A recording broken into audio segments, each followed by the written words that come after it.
Good evening, ladies and gentlemen, and I hope you're all doing well today. That's annoying that I can't get that full screen. That's really annoying, actually.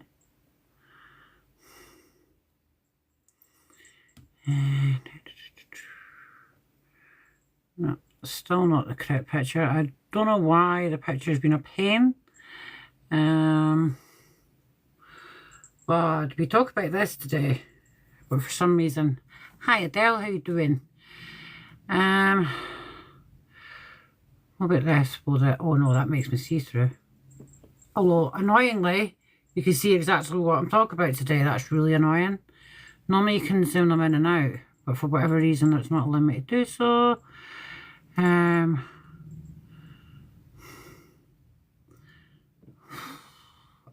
Got it. Hi Mirangels, welcome in guys. Thank you of course for coming in. I'll let you all, thank you so much Mirangels. Thank you very much Adele, I'm very appreciative.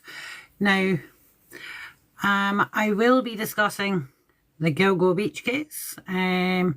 Some of you may see my couple of videos that I posted today.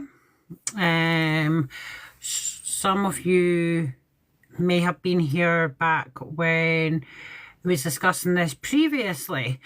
Now I went through and I actually made sure to dig it out.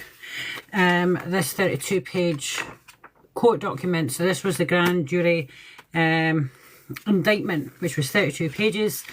This was the full court documentation. This is what was initially obviously discussed at the time.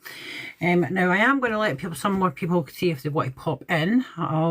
Maybe, so it's a serial killer. Now he's not done anything for a while. That sounds bad to say, we think. But I'm just going to quickly share this, so I apologise if it goes a bit weird. But I discussed this quite at length back a couple of years ago when the arrest actually happened. Some people will have seen the documentary on Netflix, which was discussing the Gilgo Beach or the Long Island serial killer. Some people call it LISK. That's how I've been referring to it, because initially it was for the longest time just called LISK. Just want people to remember, if you are joining in, if you're engaging, please drop others a follow, as well as use listening to me talk all my stuff. It would be nice to build up a little community. It's a very safe place here, but I'm primarily wanting to discuss the Gilgo Beach serial killer case, because it was quite a significant case. A lot happened. I've followed this since the arrest had happened.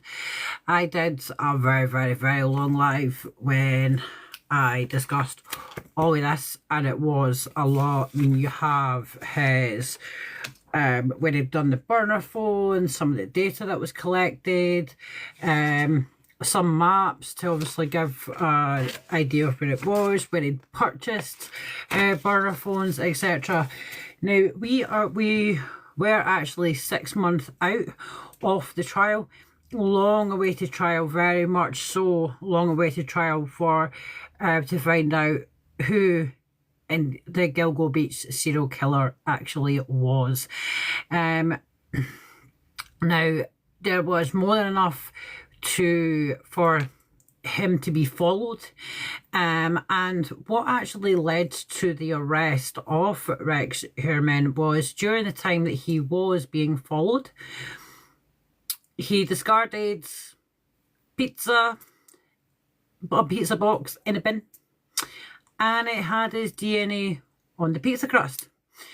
Now last year his defence attorney had attempted to get rid of, yes, 8, but there may be more, but I will get into that. Now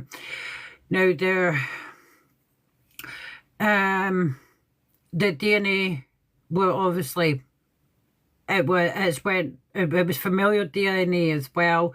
They managed to get DNA from his home, so that was just in the trash, because you know, as soon as it's in the trash, it's public property. Now, this was 6 months away. I had concerns because initially there was a mother and a child found along Gilgo Beach, and these were, for the longest time, was Peaches and her child. They were Jane Doe and Baby Doe. Then we had we actually know who this person is now. It's actually got nothing to do with Rick's Heuermann at all. We have the actual killer. Turned out to be Baby Doe's father that had done as such. And now, obviously, at that point, it opened concerns for me that there was going to be this man that was going to get released back into the public and could potentially strike again. And it was the thoughts that was shared with some people as well that followed this from when I discussed it a couple of years ago. Now, it was coming up for 3 years ago that he had been arrested. He had maintained he was innocent. He said he was not guilty in the slightest. But an array and an absolute abundance of evidence. Like, this was just for the grand jury. And this is 32 pages long. It's a 32-page document that I went through intensely. It gave about the victims and stuff. Obviously, got a lot of this is redacted, given about what it is. We find out that he was on dating sites. Initially, it wasn't the Gilgo Beach serial killer or the Long Island serial killer. Initially, it was the Craigslist, given for you follow the American speech, that had actually been the one to that was initially called that because these were sex workers. Now, this has been a severe source of contention for a lot of the victims' family members about the fact that these cases were cold. These were cold cases. These were gone unsolved. These murders, thank you so much, Saoirse. These cases started in 1993. And for a 17-year period, bodies were being found. There was one body found, and then an abundance of more bodies found, all in the same reach of each other. All the ones, and that includes the ones that have got nothing to do with where I am. Well, thank you, Saoirse. I hope you are too. And it were when I went, I remember going through a lot of the things that we went through. I mean, if you follow After Dark Coffee and Crime, she discussed this as well. In fact, when I did the 32-page document, she had also popped up on the guest box with me as well. We discussed this a lot. I suppose she helped me find things, I helped her. It was one of those kind of cases, you know. It was unsolved murders, you know, and at the end of the day, we want these murders to be solved, like, no matter what. But it felt like with the police, and I'm not saying that's what it is, but a lot of the time when a missing person is missing and it tends to be sex workers or they turn up dead, perhaps at the time, the police probably never investigated it as much as what they possibly should have done. But we do have 8. In fact, the last one, Karen, she was only identified in 2023 and has still not been officially linked to him. However, 6 months before the trial started, Rex Heuermann, a 62-year-old former architect from New York, Massapequa, was his main place that he stayed, pled guilty. There was 3 specifics that he was guilty, that he said 100% guilt for, but he also claimed or confessed to the murders of the others, which included Karen as well. Now, I think, and of course, if anybody else thinks otherwise, please feel free to pop up in the comment section if you think this. But one of the things, I spotted this last night, that they were going to potentially plead guilty, but it was just to the one. And I'm like, oh, hang on a minute, that's a bit weird. Why would they just plead guilty to one? And I thought, oh, maybe this is going to be a case of like what we do see with other serial killers, where they plead guilty to one and then they just plead guilty to the rest of them. And, you know, they just start talking. And that's what my initial thought process had been until it was confirmed this morning. And well, it's very, I think it was really early hours of the morning for those in America, that it was going to be, in fact, 8. And everyone was saying it was going to be 8. And I got that confirmed earlier, which is why I've initially put the video out. Yeah, they always seem to keep a poker chip to hold. Yes, indeed. Now, I think that the reason that he said he was not guilty for the longest time was because of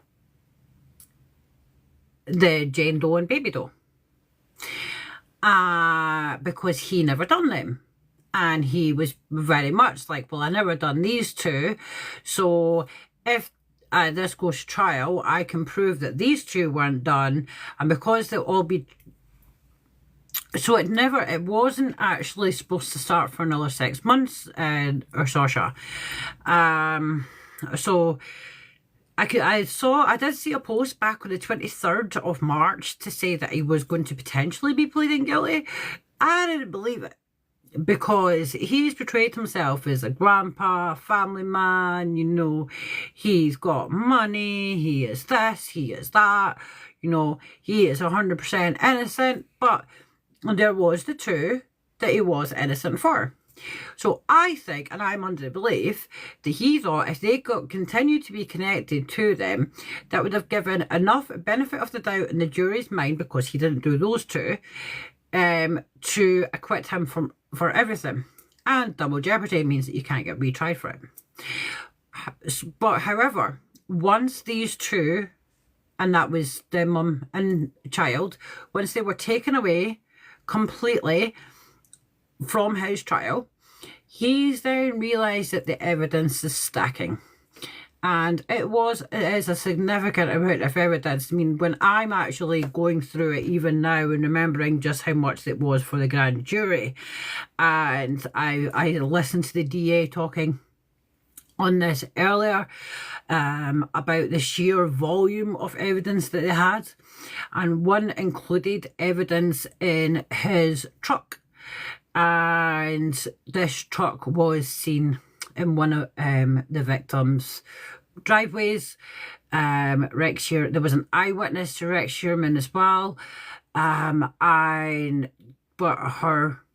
there was proof that her body was in that vehicle, and that was news to me, because when I heard that, I was sitting watching the DA giving his very long statement, but it was worth it. It was worth hearing all of who was involved in this for when it was going to go to trial. Remember, it was only 6 months away as well.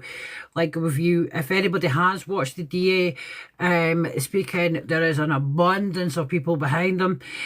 He speaks in length. He talks about all the different ways that they managed to bring the DNA forward, what they had to go through, the task force that were implemented as well.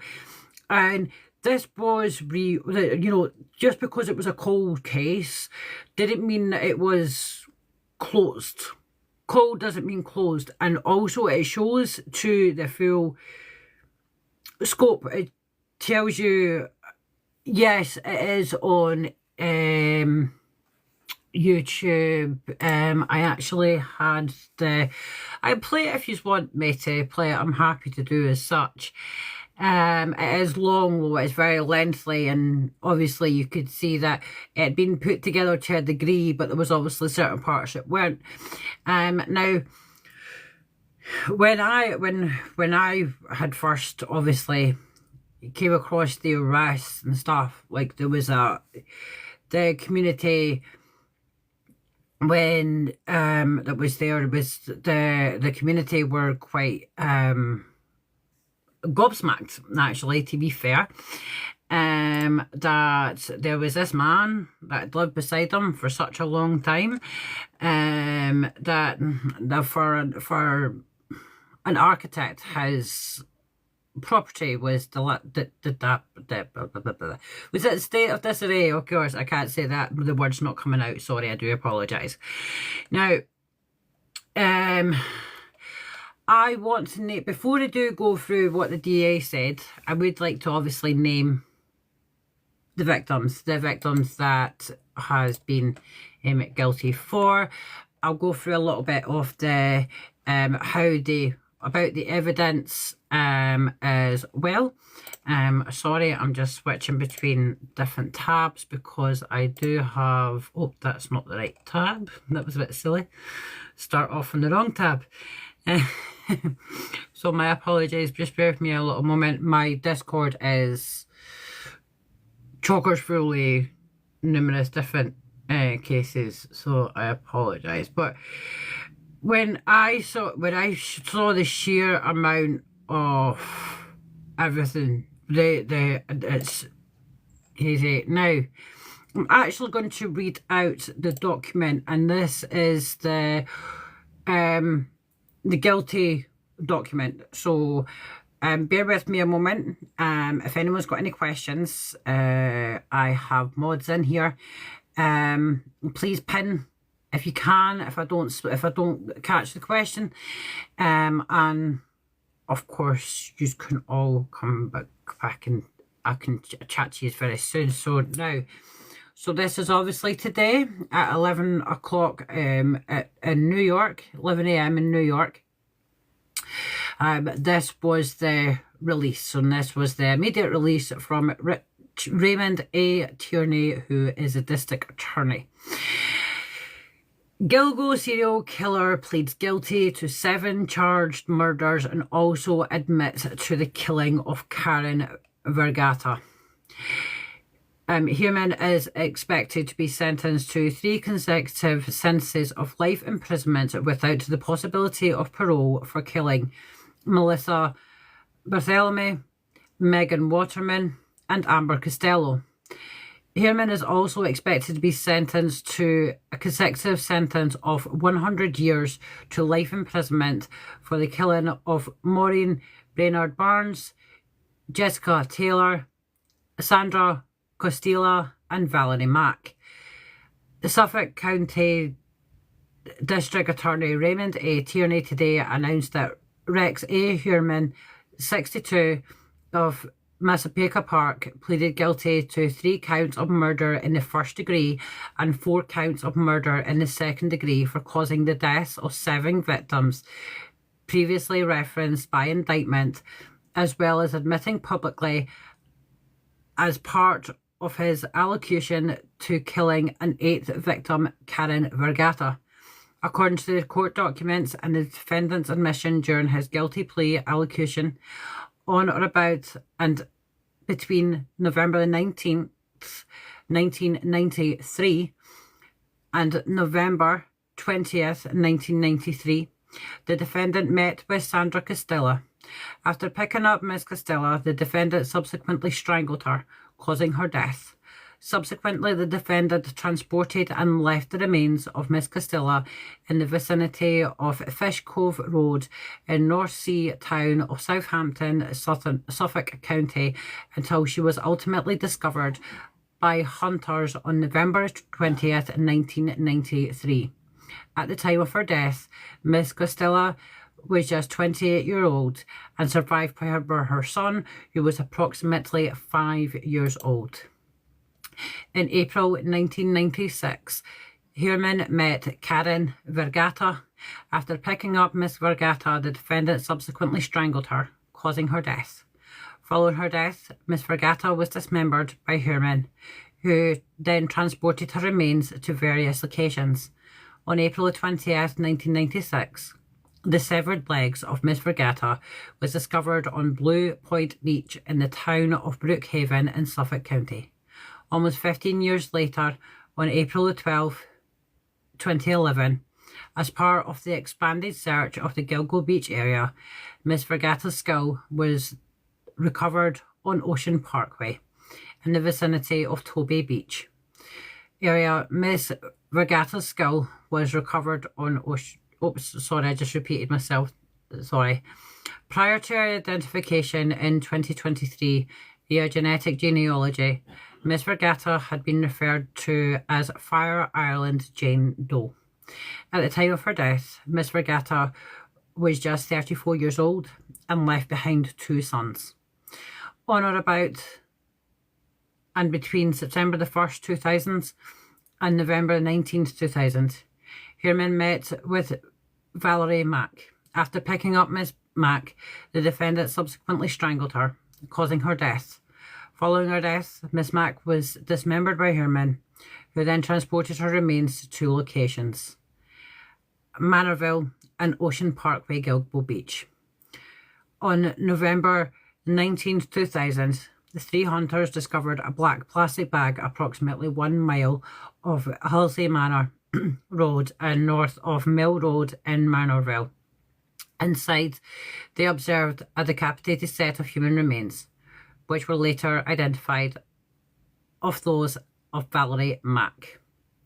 Over 10 years later, on April the 4th, 2011, as part of an expanded search of Gilgo Beach area, the skull, hands and right foot of Valerie Mack were discovered along Ocean Parkway, just east of Gilgo Beach in Suffolk County.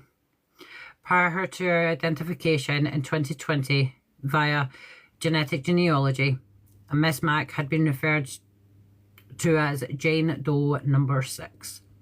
At the time of her death, Miss Mack was just 24 years old and survived by her adoptive parents and her son, whose name was tattooed near her right ankle. On or about and between July 21st, 2003 and July 26, 2003, Heuermann met with Jessica Taylor. After picking up Miss Taylor, the defendant subsequently strangled her, causing her death. Following her death, Miss Taylor was dismembered by Heuermann, who then transported her remains to 2 locations: Manorville and Ocean Parkway, Gilgo Beach. On July 26, 2003, Miss Taylor's remains were discovered just west of Halsey Manor in Manorville. Notably, the victim's arms, head and hands had been severed from her body and were missing from the remains recovered at the scene. Nearly 8 years later, on March 29th, 2011, as part of the expanded search of Gilgo Beach area, the victim's skull, hands and forearm were discovered along Ocean Parkway just east of Gilgo Beach in Suffolk County. At the time of her death, Miss Taylor was just 20-year-old and was survived by her mother. It's grim, it's horrible. He is a psychopath. He's not this nice grandpa that you see on the TV. He's a psychopath. He is a psycho. In July 2007, after seeing an online advertisement,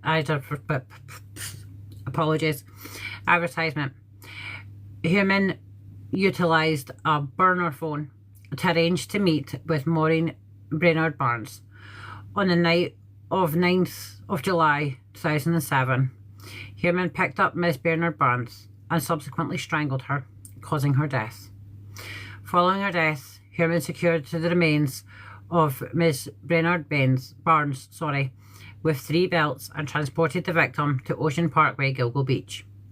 Over 3 years later, on December the 13th, 2010, Miss Brainerd Barnes' remains were discovered on the north side of Ocean Parkway near Gilgo Beach. At the time of her death, Miss Brainerd Barnes was just 25-year-old and survived by her 2 children, her sister and brother, as well as her mother. On July the 10th, 2009, after seeing an online advertisement for her services, Heuermann utilised a burner phone to arrange to meet with Melissa Barthelemy. That evening, Heuermann picked up Miss Barthelemy and ultimately strangled her, causing her death. Following her death, Heuermann tied up the remains of Miss Barthelemy with tape and burlap.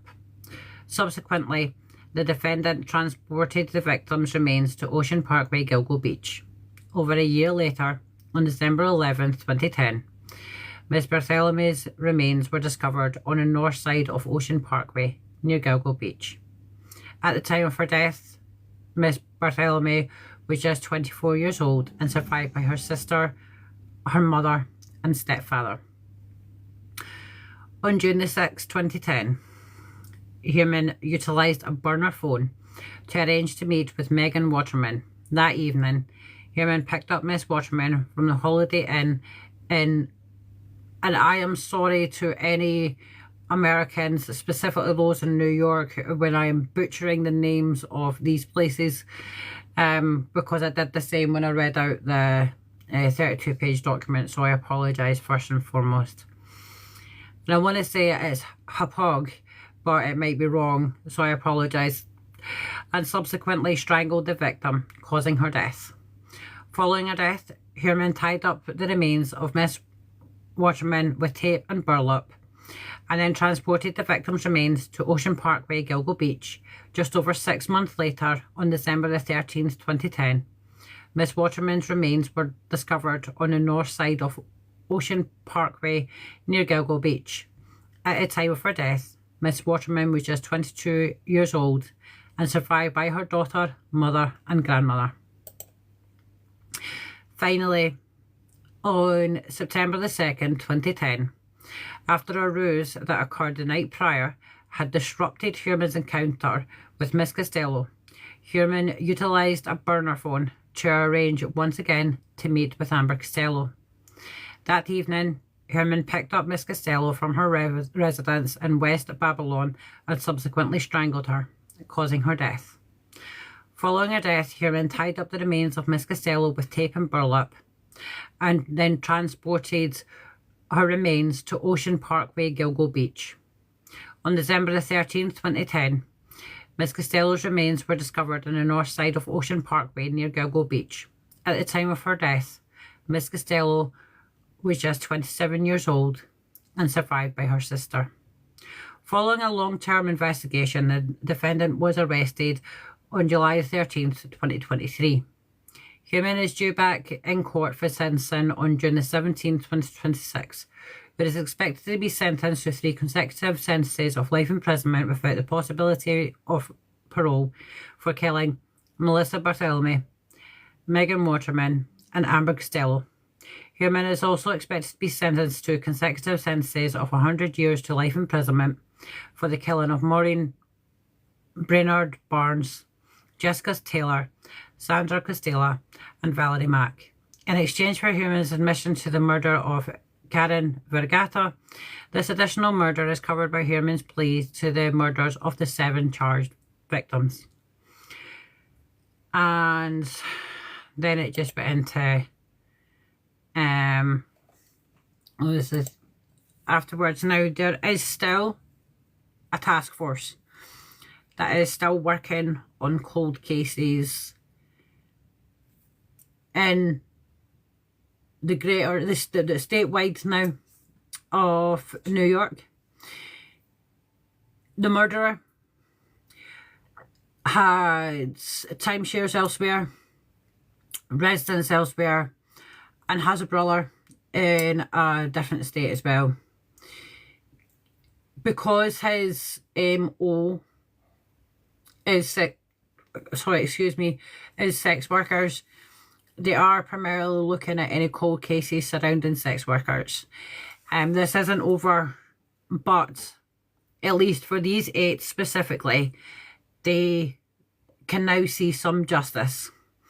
Now, I know that some of the family members did want to see this go to trial. They wanted to know more. They wanted to know why. One of the things that ultimately is with any murderer, anybody that has the capacity or actually can go ahead and do killings in such a way, you're not going to believe a thing that they say. I know he can say is like, but at the end of the day, we now have the Gilgo Beach serial killer. We now know who he is. He has held his hands up and accepted responsibility for what he'd done. He was his demeanour in court today was described as being cold. He said yes to him. He said yes, that he understood that he was waiving his right to any trial. And he admitted to killing all 8 by means of strangulation, but refused to go into any other details surrounding it. Yes, a very significant length of time. The only other one that I can think that would have been a significant length of time between being caught was BTK. The only other one. Now, the task force are looking at the timeline. In fact, there's somebody that they're looking at specifically. Now, bear in mind now, his DNA is now in CODIS. His DNA will be put through all the search engines. His belt that was used had his name on it. RH, sorry. His initials. Actually, in fact, his ex-wife's hair strands were actually found on one of the burlap sacks. And that doesn't mean it she had anything to do with it. Now, from what I can remember when I covered this almost 3 years ago with this lot, it was proven at the time that she was in another country. This was a case of the fact that it's a very stereotypical thing for a serial killer. To be fair, he lived a double life. He'd been married twice. Made a significant amount of money for himself as an architect. But lived in some quite squalid conditions, to be fair. Within the home, the Mazzei Park home, there was all sorts of things that had been taken out of this. There was a table with a doll inside. Now I'm curious to see what's going to come out from this, because there was hair, almost like as serial killer collects, has her own little collections, has her own little, keepsakes, mementos from crime. But there was human hair beside this doll. The doll was creepy. There was files upon files upon files that was taken out of his home. And in fact, what he actually said was Rex Heuermann's specific words, because I've not seen this being televised anywhere. I've just seen the written things, so it definitely wasn't televised. So he said, because I'm just going to read this part. He said, the judge says to him, "Do you feel it's in your best interest to plead guilty rather than go to trial?" That's what I mentioned about what his attitude was. And he was just like, "Yes, Your Honour," he replied. And Judge Timothy Mazzei asked, You killed each victim in the same manner, namely strangulation." "Yes," Heuermann answered in clinical fashion, which tends to be called. Now, I was under the impression he was still married to Asa, the wife, because initially she was going to leave him, and she started divorce proceedings, and that stopped. Then she said that she was going to stand by him, then that's just weird. So according to this, she's ex.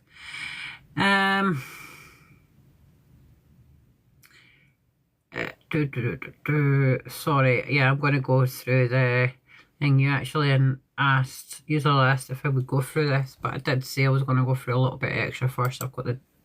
I kept a hold of everything because now I obviously mentioned some of the key. We'll just go through the key evidence because it's a significant amount of evidence against Heuermann. So, and I do have his planning docs as well. He had a to-do list. Some people think that because this was found in the second search of the property, and some people think that his wife and daughter was looking through this, and I don't believe that they would, but people's perception of what the wife and the daughter is unfounded. I mean, we do know from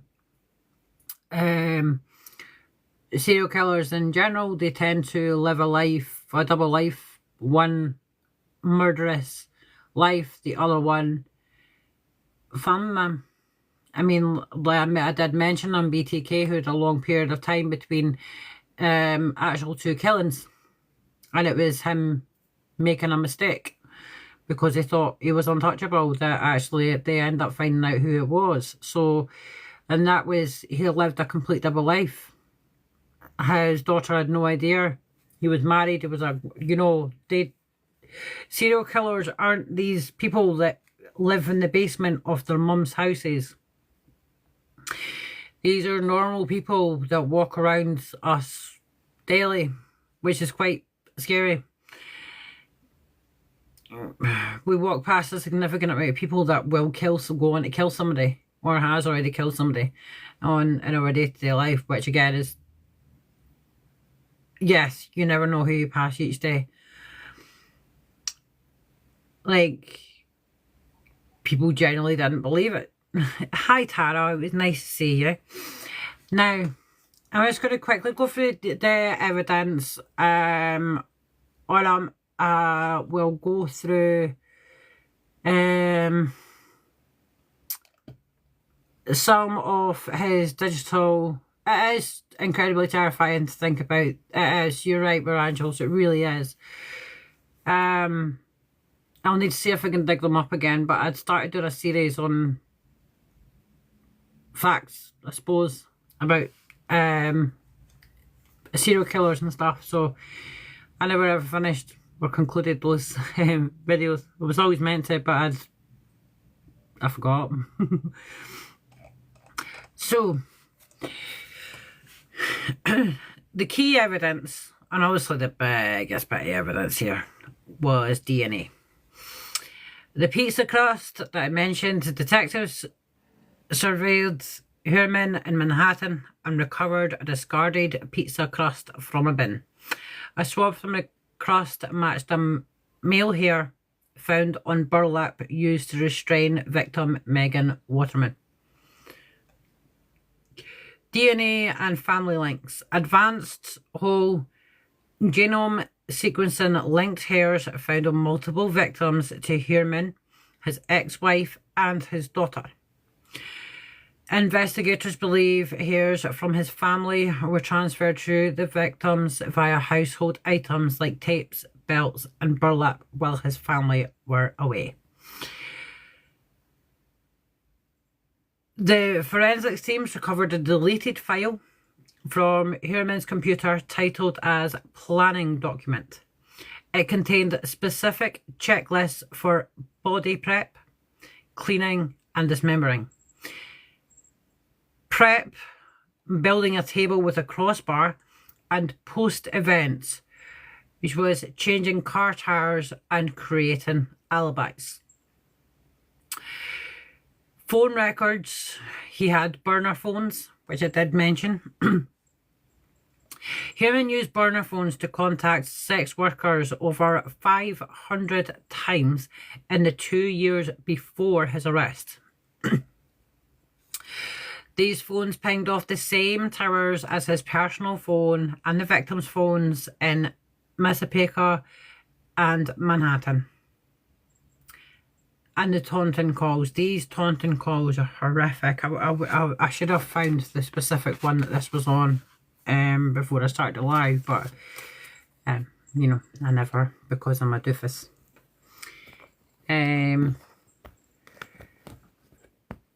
So he made taunting calls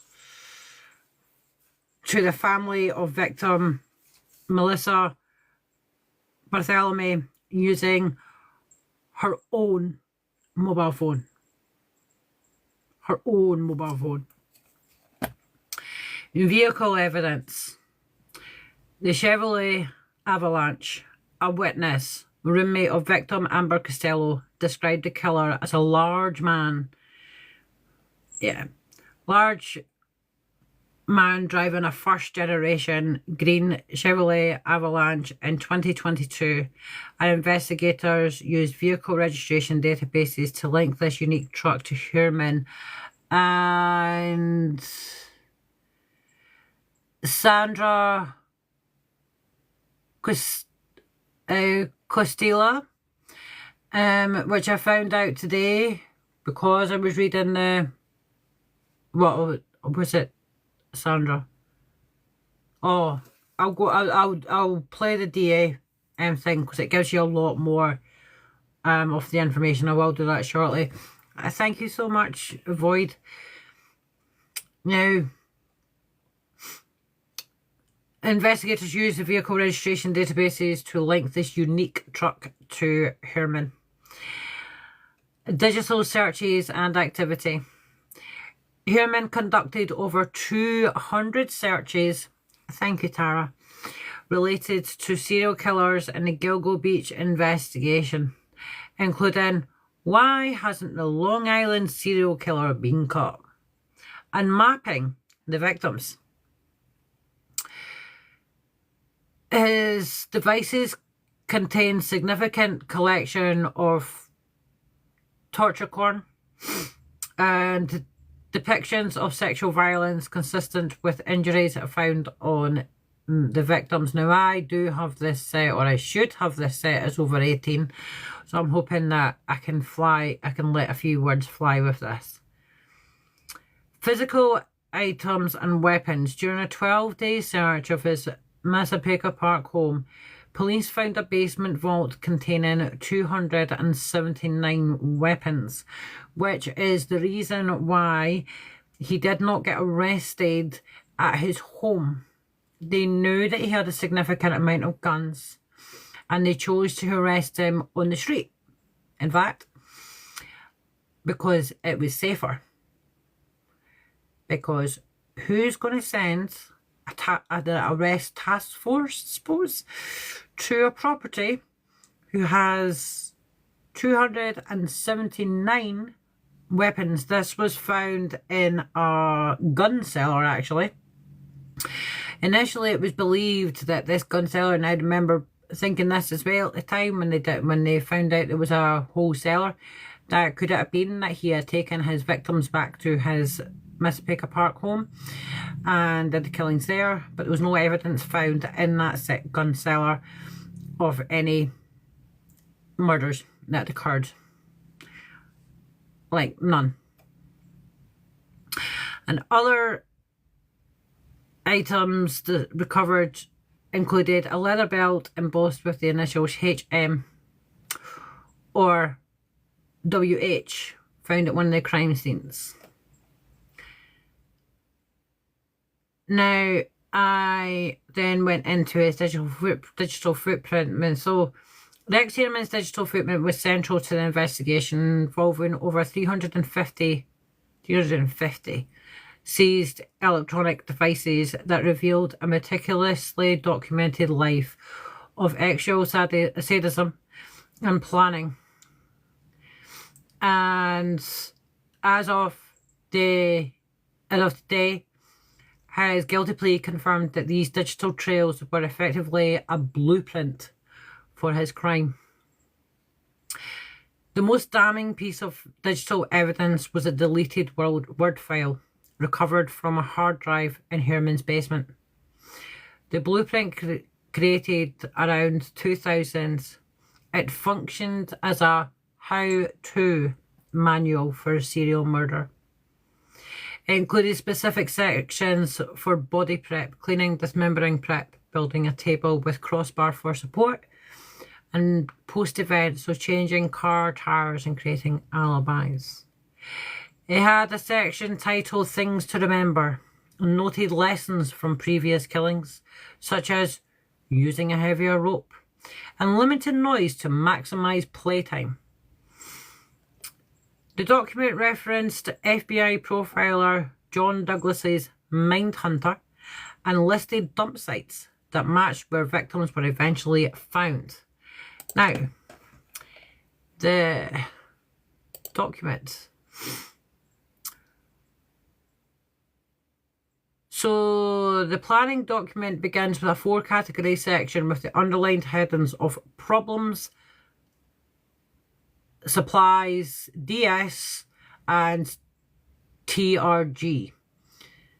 And it was the embedded expert on the following page. So the problems were in DNA, tire marks, blood stains, fingerprints, an MO, plastic bag, cat litter,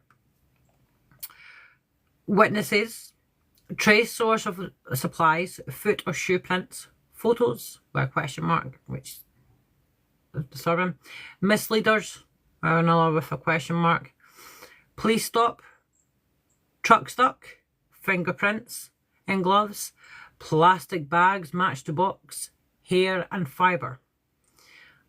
Supplies he needed. Booties, lye/acids, police scanner, rope/cord, saw/cutting tools, hair nets, photo film, burn can, foam drain cleaner, body wash/wipes, tarps/drop clothes, medical gloves, bags/tapes, large electric clips, ratchets, cargo strap, DS1 Mill Road, this dump site, DS2 loads of question marks, dump site, next time recon dumpster locations, TRG, T1 target one, Megan, small is good, trunk black. Based on the Gilgo Homicide Task Force training and expertise, the members believe problems to be a guide on issues to avoid apprehension, supplies to be a reference to, oops, went weird. Oh, this was fine earlier. TRG, target, and DS is dump sites ultimately. And obviously this specific being one with Mill Road, it was where I've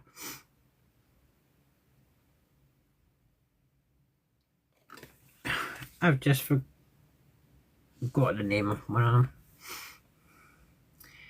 them. Dump site section of the document, obviously you have Jessica Taylor was discovered in 2003, as well as the remains of Valerie Mack dumped in 2 locations. You have Raycon reports, so obviously evidence, see body prep and dispose of the following sections embedded. Raycon reports vid cams on LIERT 112 to RT route. On route 112 to route 10 to 33 old. Vid cams on Southside Parkway route 231 to exit 30 old. TN info cell, just noticed a full cell phone number there. Beep voicemail And again, it was another old. Take down, pick up. Hunt too long, seen in the area too long. Remember, don't charge gas. Recon for vid cameras and pick up area next time. Body prep. Wash body inside and all cavities. Remove trace evidence, fingerprints, hair. Remove trace DNA. Remove marks, tattoos, marks. Remove marks from torture. Remove head and hands. Package for transports. And obviously massive trigger warning, guys. This isn't, I know this is a bit of a horrible discussion. Dispose of the following: tools and devices. T1, some clothes and personal items, drop clothes, wipes and towels, props, toys, wood items, anything that you touched. T1, what you wore. Destroy book and computer files, burn clothes, dispose of box of plastic bags to avoid trace. And when you think again of when you go back through to Jessica Taylor and Valerie Marks, as obviously, like I said, both victims were dismembered, etc.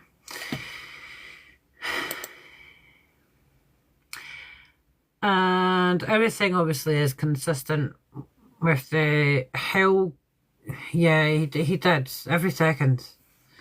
He honestly, like, it's even with the burner phones, you know, when we talk about cases just in general, when you think about serial killer, and we'll still make a mistake. I mentioned that BTK, he went silent. He hadn't killed anybody for a long time. And then killed somebody, and it was thanks to what would ask. And obviously revealed his identity. He sent into police. Signed BTK. But what he didn't think about was cell phone tower pings. And how things would coincide. And like, it actually shows, I mean, a lot of this were from, again, I'll play it because she's a fast me too. A lot of this, the DA had actually mentioned that some of this had been, how do you do this? It always puzzles me how to do this without neighbours hearing walls or paper thin here. Well, they are here as well. But his home was, it was a detached style property.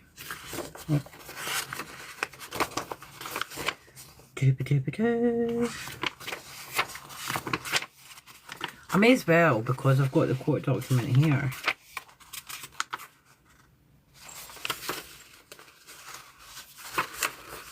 Oh, I just noticed this is still appearance of these ones were obviously these weren't all, these were the Gilgo 4. I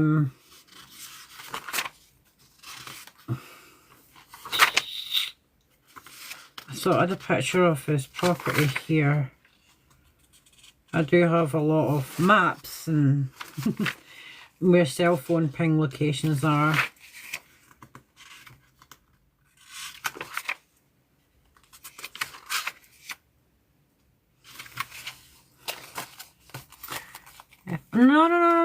No, happy to look through this. It's because obviously this ties into his other names and stuff like that as well.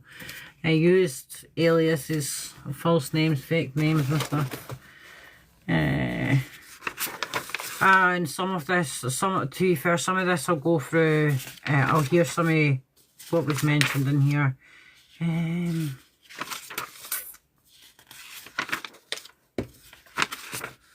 Maybe it's not on this. No, this it wouldn't have been on these. This was the grand jury. That was me. Sorry, that was just me being stupid. This was the grand jury evidence presented to them. So,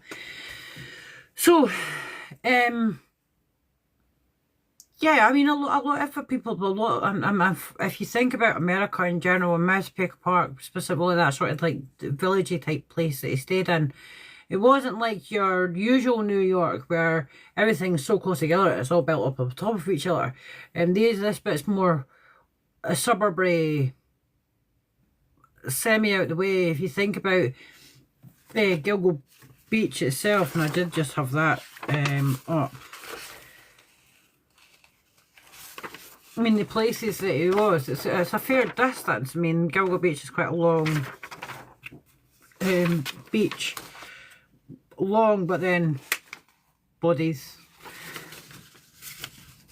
I mean, I was, but you know, you've got you are right. I mean, it is amazing that people never heard anything, but I want to say something was heard in these files, but I can't. I now wish I had. Bear in mind, this is 32 pages long, and it is quite lengthy to go through. I mean, that was only a snippet. What they have to show at a grand jury is a fraction of what evidence they would have on somebody. Like,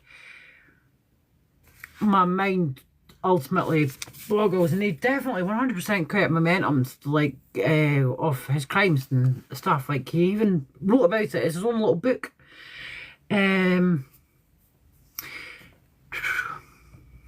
So there was obviously things in the things to remember section. There are notes indicating steps to take next time, i.e. considering a hit to the face or neck next time, or using heavier rope for the neck, as light rope broke under stress of being tightened. And again, this is ultimately everything that I'm reading out is obviously within the public court as well. Well, public eye, everything that is all out there. Now there's things to remember part. Sound travels, i.e. bird outside. Control the amount of air in and air out to control noise made. Get sleep before the hunt. Too tired creates problems. Hit harder. Too many hits to take down. Consider a hit to the face or next time for takedown. More sleep and noise control. More playtime. Use push pins to hang drop clothes from ceiling, not tape. Use, it actually says heavy, but it's maybe heavy rope for neck light rope broke under stress of being tightened. It was a whole book. And the Gilgo Homicide Task Force members believe that these references to next time indicate Heuermann's prior experiences and what changes to implement moving forward. Takedown / pick up. Again, this was the hunt too long, seen an area too long. Remember, don't charge gas. Recon for vid cams and pick up area. And everything was next time. Which were all planned more. Like, it seems, for example, moreover, the references and things to remember section to utilise push. This is court documents, by the way, just as an FYI. Utilise push pins to hang drop clothes from ceiling, not tape, as well as manifested concerns regarding sound travel and, well, Mirangels. That goes by what you were mentioning as well, about walls being paper thin and neighbours not hearing things. Clearly he knows that maybe something that he did, sound travels. So specifically, as he mentioned, a bird outside. If a bird can be heard outside, and whatever he was doing could have been heard inside for other people. So what did they hear? What did they not hear?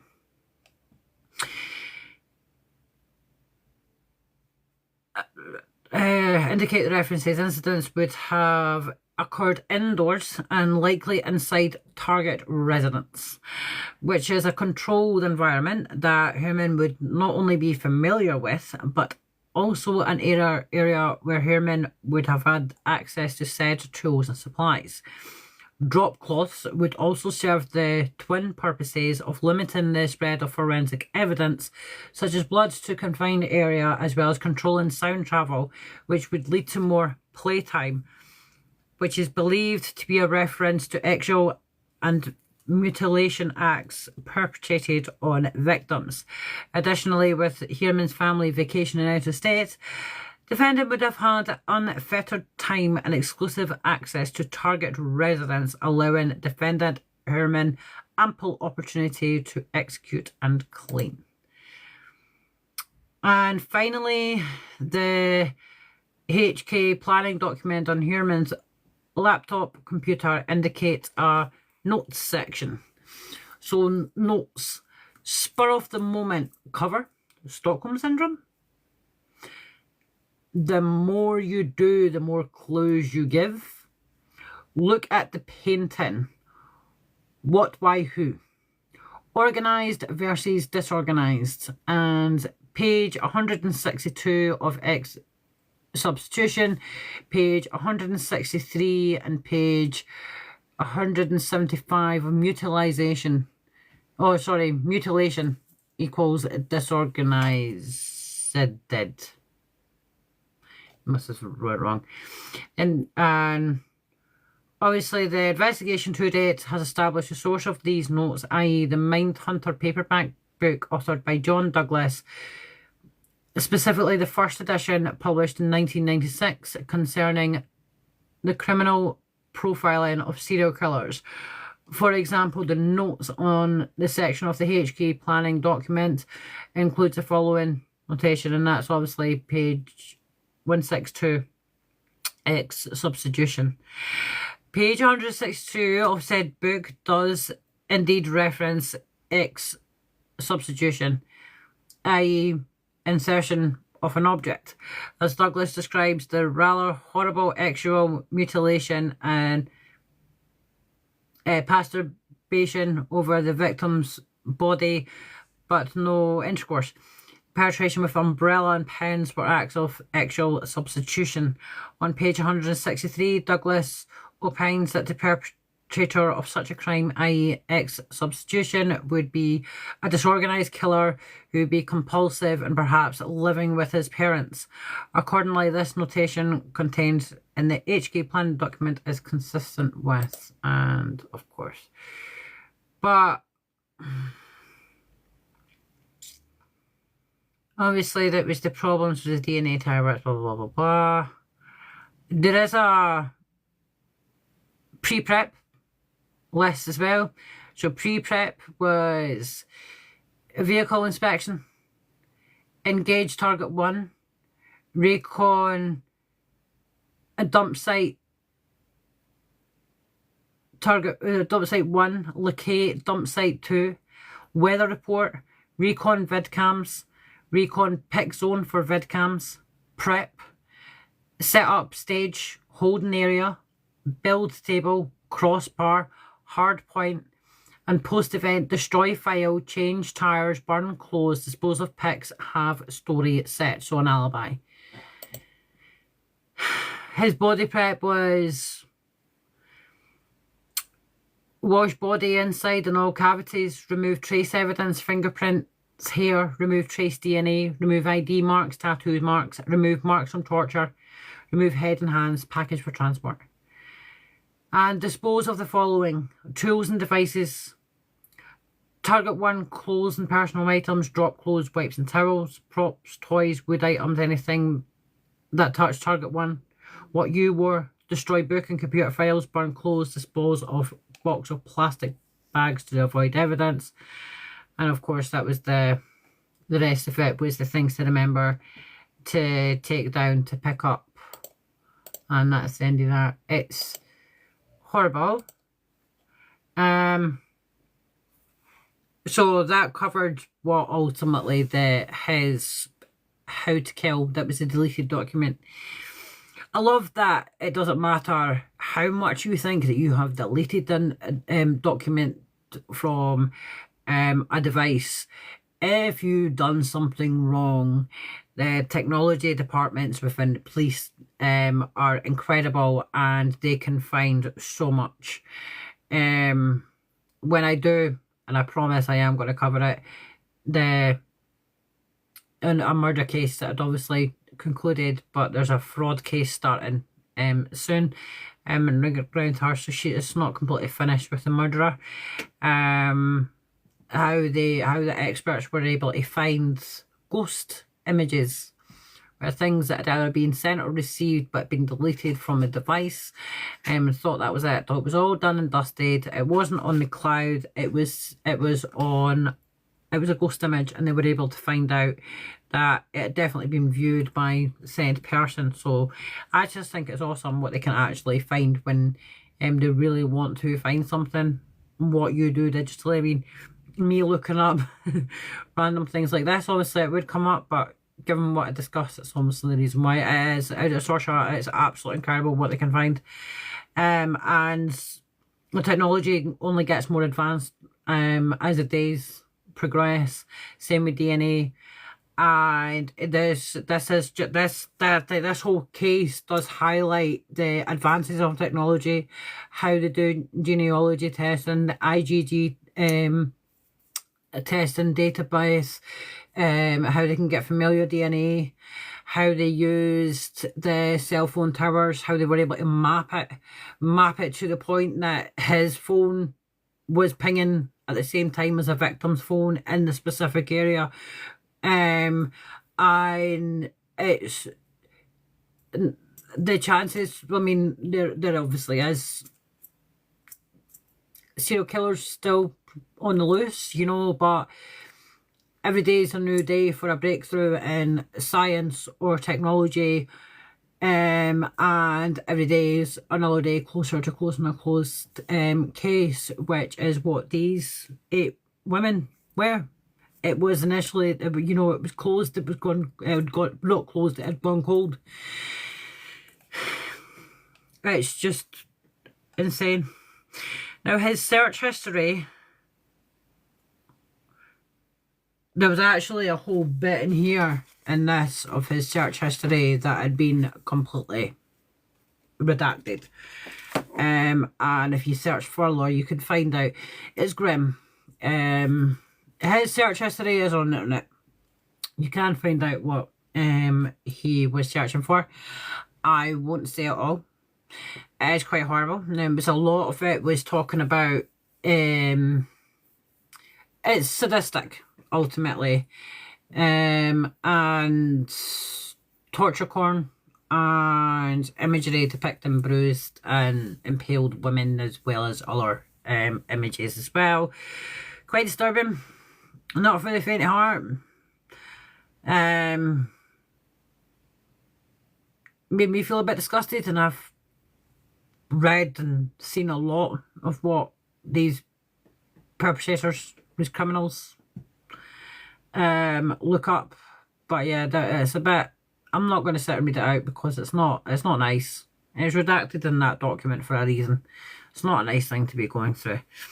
You can't even imagine what. It's just horrible. He's just a creep. But investigators uncovered more than 1,000 searches related to the Gilgo Beach investigation. The investigation, Heuermann had frequently searched for updates on his own crimes using queries like, why isn't a Long Island serial killer been caught? Why could law enforcement not trace the calls made by Long Island serial killer? Long Island serial killer phone call. And he searched for photos of the victims and their family members. Heuermann maintained a complex system of aliases and untraceable devices to contact the victims. Burner phones. He used at least 7 different burner phones to contact approximately 66 workers over 500 times in the 2 years leading up to his arrest, like I had mentioned.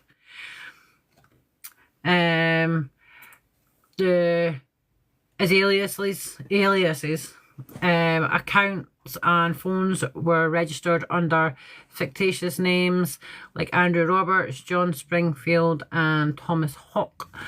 And although he had used burner phones, cell phone tower Data showed these devices were frequently in the same vicinity as his personal phone and victim's phone in Massapequa or Midtown Manhattan.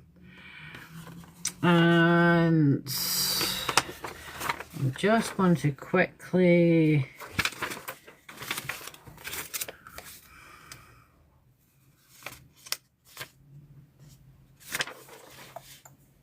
I need to find what's on in this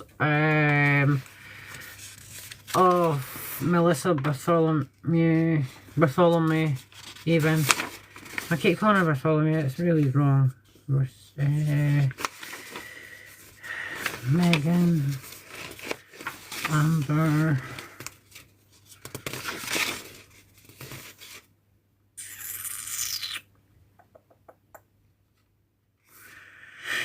It was a lot of it. I will say that the way that cell phone towers are used for do you know something? I'm actually loving AI right now because it's actually being very true to what I'm talking about for once.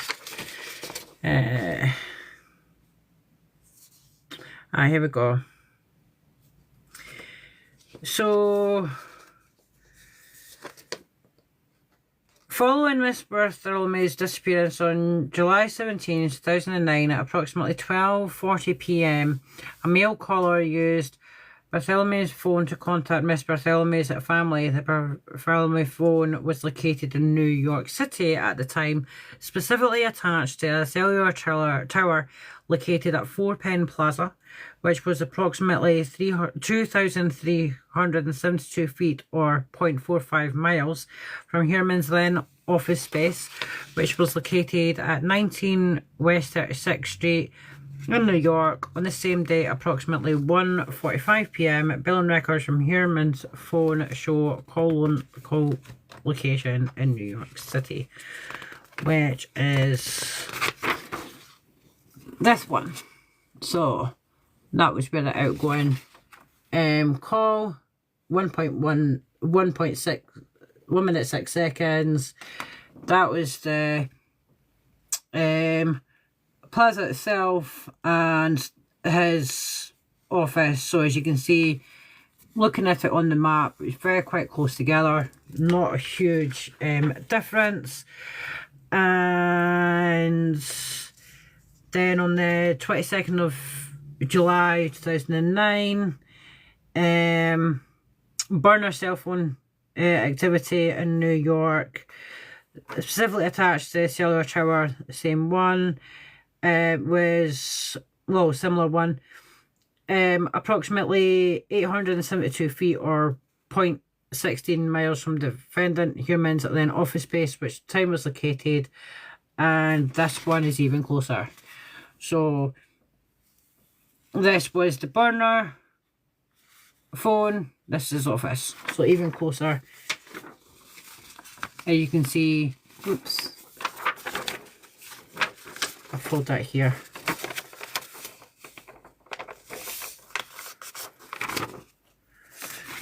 It just made it a little bit more obvious. I don't know how well you can see that.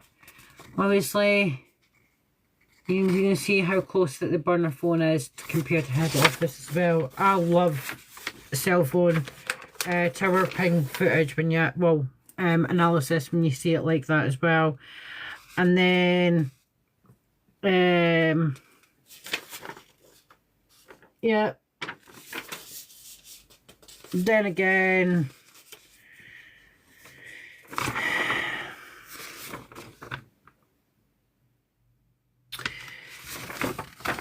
another very close detailed map. This was, hang on a minute, have I just done, have I shown you the same thing that I just showed you? I got a duplicate thingy. No, just the following day. And then July, this one is when, this is horrible. The next few are... Yes, it does. It is amazing, Saoirse. Like, the fact that, I mean, that's very specific. Very, very specific. I mean, July 23, 2009... cell site records indicate the burner cell phone had activity in New York City, specifically attached to the cellular tower located at again and again. This is very similar, as you can see. Oops, as you can see, very close to each other.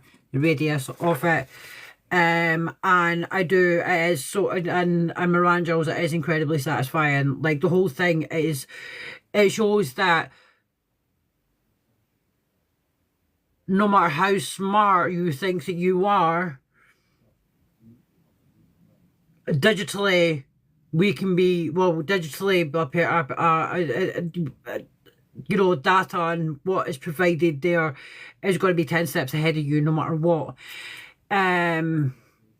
It's how they catch fraudsters at the end of the day as well, with digitally as well. Like, people think they can outsmart it using VPN, but what they don't realise, a lot of times VPNs can show the true IP, even though it's not supposed to. It can just match the location. It's again, it's really quite interesting, but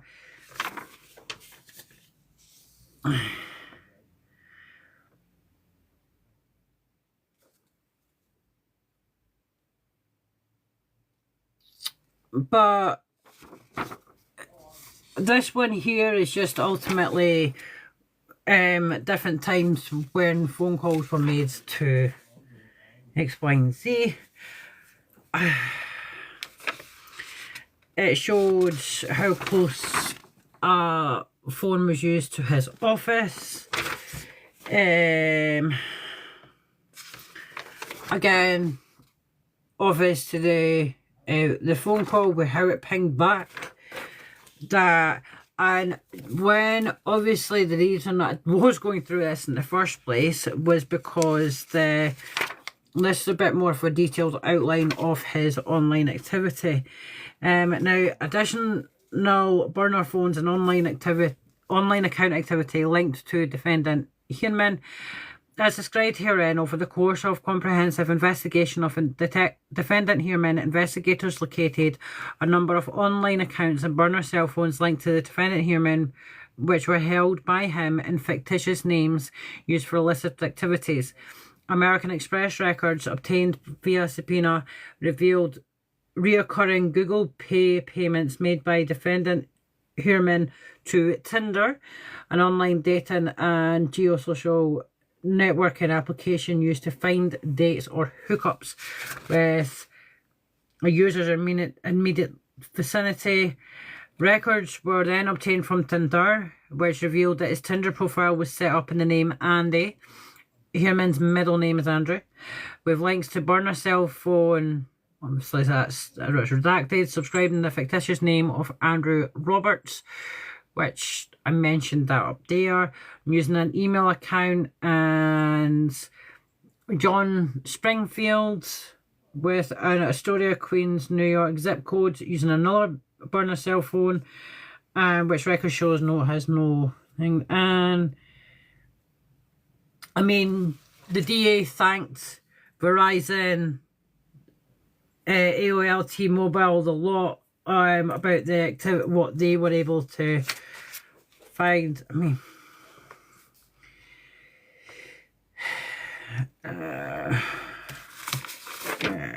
yeah, this is the dodgy stuff. But he did look up the task force searching for him. There's a couple of newspaper articles there.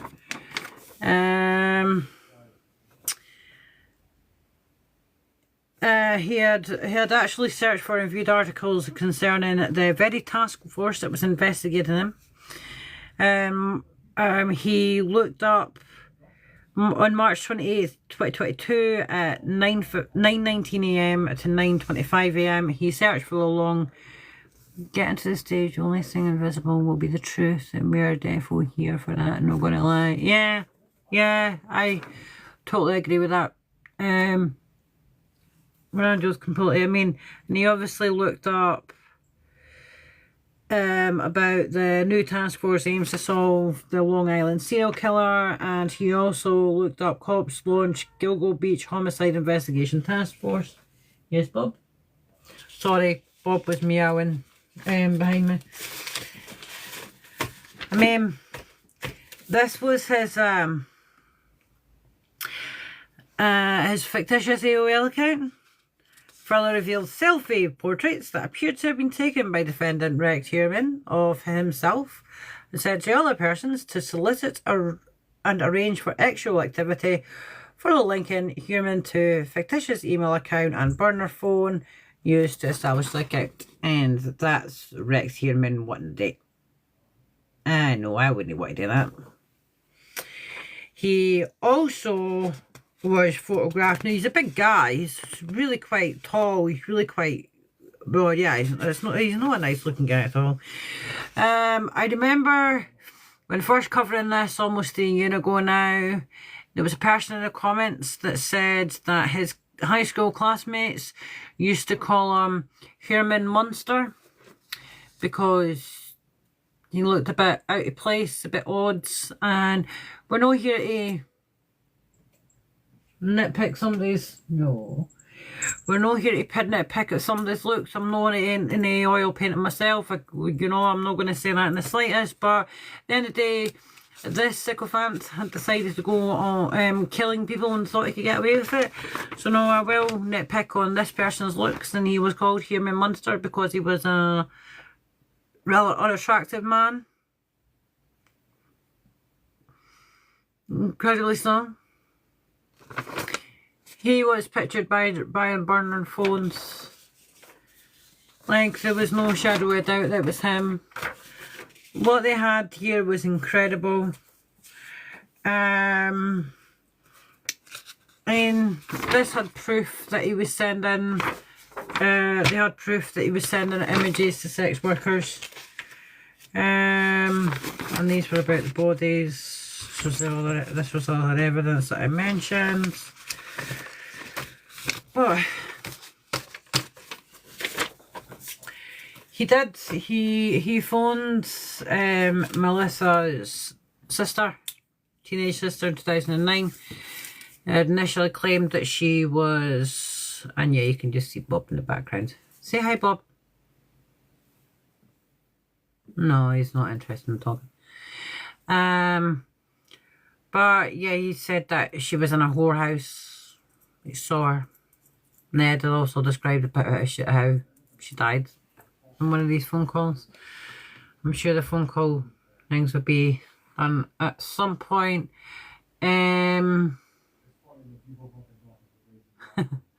Yeah, you just see him sort of just sitting there, making himself known without making himself really known.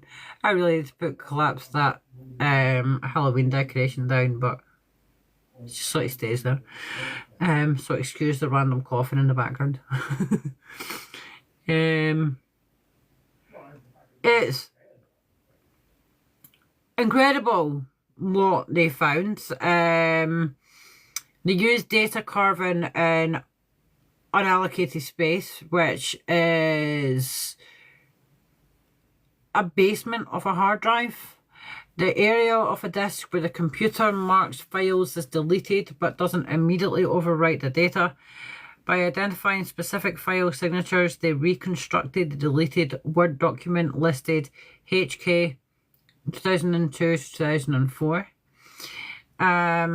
The recovered planning document dated back to 2000. Investigators had to use forensic tools capable of interfacing with legacy hardware and software from that era to ensure the metadata, such as creation and modification dates, remain intact for evidentiary use. Once the digital blueprint was recovered, police used its contents to guide physical forensic searches. They returned to Heuermann's home with infrared light to locate an adhesive-treated area in the basement and found... Oh, I didn't know that. And there you go. So maybe he did do it at home as well. There's a lot that came out afterwards because I was waiting for the trial. that I haven't really followed it quite as closely as what I probably should have done. Seeing as I don't know about that infrared stuff. And found pushpin marks in the ceiling matching the prep instructions found in the recovered document. What? What? What is it? Bob's just making himself heard, by the way, so apologies that there's a random cat meowing in the background. It's just Bob. Can't control a cat, and if he's wanting to make noise, so.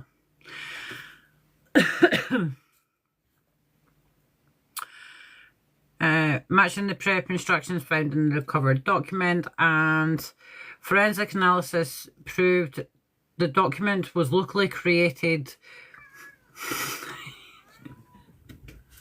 Whoa! Whoa!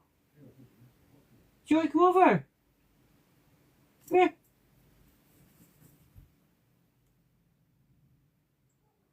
Come on then.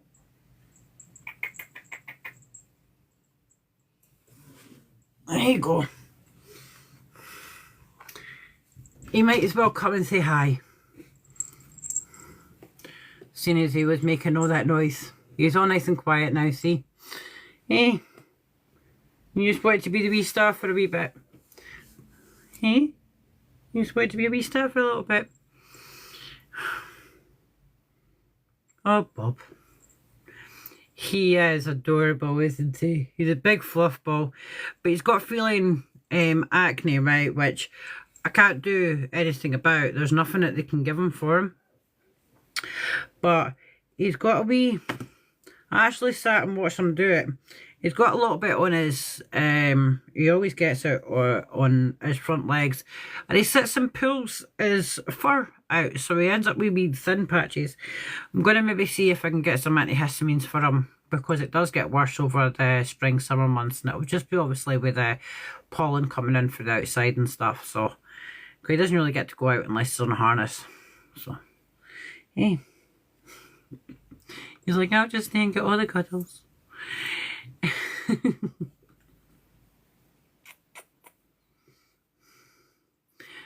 Yeah, he wouldn't have shut off when I got him to come over, so he would have just continued to go meow in the background.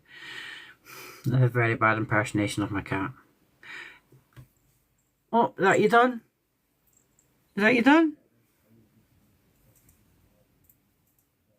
I guess so. I don't know. Yeah, that's him done. Wee quick break for the cat. So, the metadata confirmed Heuermann himself had modified the file between 2001 and 2002, linking the digital blueprint directly to his personal computer usage during the period of several murders. And the sheer volume of digital material required a massive multi-agency effort from the 8 terabytes of data included, and that was from 27 computers and 8 laptops, 58 hard drives and 42 USB drives, 46 mobile phones and 16 cameras, and 50 hotel cards and 4 GPS devices.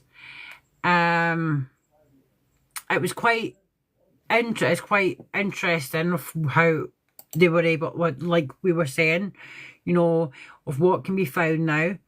And that doesn't even go through the DNA of all of this.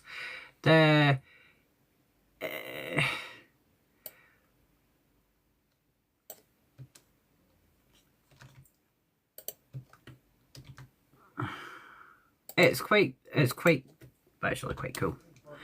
I think so. It's been a bit of a learning about this stuff just for my own knowledge, just for understanding behind things. It's quite interesting hearing about all of this. I mean, I have a whole bit on the DNA part as well, which is the whole genome sequencing. It's breakthrough, which is called nuclear DNA from rootless hair. And so the science behind this, while traditional forensic labs require hair roots to get a full DNA profile, Astria Forensics use WGS, which is the whole genome sequencing, to map out a person's entire genetic code from the slimmest of DNA material. A judge ruled this evidence admissible in September 2025. Yeah, I love it as well. I love how they explain it as well, to the point to make it on a level that you don't have to be stupidly smart to know this. They give it in a level to make it really easy to understand, and I appreciate that so much. I get all the breakdowns. If there was something I don't understand, I will look it up and look it up and look it up until it makes more sense. But no, I love all of this stuff. Like, it's, as well, it's really interesting.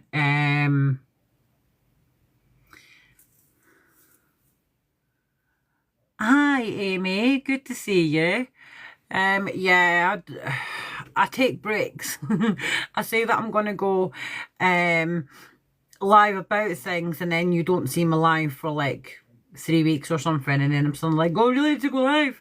And they keep saying, I'm going to go live, I'm going to go live, I'm going to go live, and I never. So I apologise that I've not been live, but thank you so much, Amy.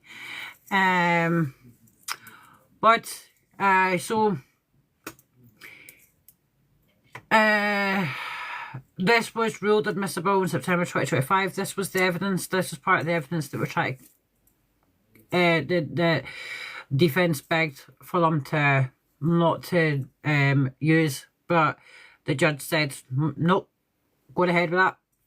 And this was the first time in New York State history that WGS was used in a murder trial.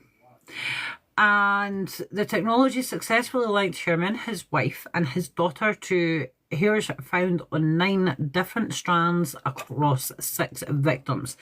Just a reminder as well, from his wife or ex-wife and his daughter said that they knew nothing about these.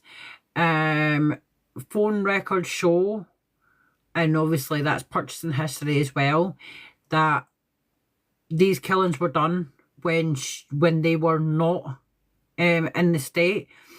They were elsewhere. There is a civil court case due. She won't give any more information other than what was provided outside court today, and primarily she spoke for our lawyer, because anything it says could be jeopardising either a case for or against her. It looked like she was going to answer a question, but the attorney stepped right in and made sure she never answered any question. And it's obviously the usual questions of, how did you not know you lived in the same house as them? How could you not know that you're, it's a double life situation. The person that lives in the same house as you could be a serial killer. We would never know until it all came to light. So, it's... Excuse the fact, I'm just having a milkshake.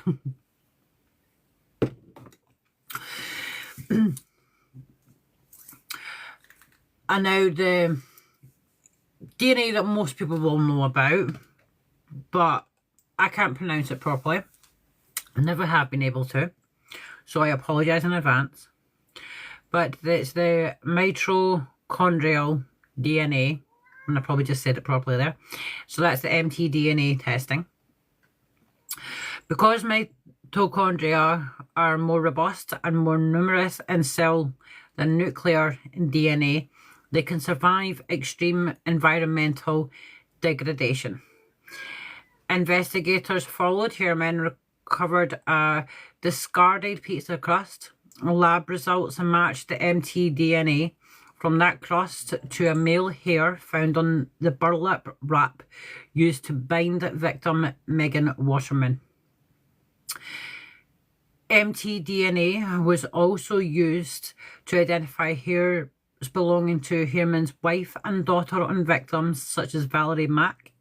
Because mtDNA is shared maternally, this evidence proved that the items from Heuermann's household, like tape, belts, or burlap, were used to restrain the victims, which is why hair strands that had nothing directly to do with Rex Heuermann, it was found on the victims because the items came from the same household, and that could have purely have been from a hair being on the vehicle that he used, stuck to a bit of tape, on a belt, on a burlap, you know, like for anybody. I mean, we all know we lose so many strands of hair a day.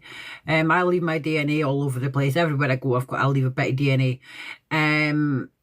If I sat in somebody's car, for example, and we all do. If I sat in somebody's car, for example, and I've maybe left the car and I've maybe known they've been in the car for ages, and they may put something on top of the bit where I've been sitting on, a part of my DNA could follow whatever is taken out of the car. So that's why I'm saying, you know, they were out the country, actually out the country at the time when the murders occurred. So they had to take part in the murders. Okay, it was just to obviously clear that up, just in case anybody goes for the family. Although I'm sure many people will have questions about how did they not know. And they always will. Then we have SNP profiling and IBD gem software. Needless and Ed Connor so we never falsely accuse. Yes, that's very true. To confirm these matches with high statistical confidence, prosecutors use specialized software called IBD gem. The method is the software examines hundreds of singular nucleotide polymorphism, which is SNP, locations across the genome. The probability is by comparing the SNPs against 1,000 Genomes Project, a massive global DNA database. Experts were able to calculate likelihood ratios. For example, they could testify that it was up to 200 times more likely that... Yes, I know that feeling as well. Bobby, what's wrong? I fed you just before I came on live, so you definitely not hungry. For whatever reason, he just wanted to be super vocal. And here he is, you can just see him sitting in the background. Looking like a wee statue with glowing eyes. You could totally, I think, to be fair, I think it's the same way absolutely everybody. I think people forget how much DNA we leave behind in everyday walks of life. Like, it's incredibly difficult to get away from your own DNA. Like, incredibly so. There was that case of the rare... Probably. 100% he's going with that stare. Oh, it's alright. I'll just leave you to annoy Daddy.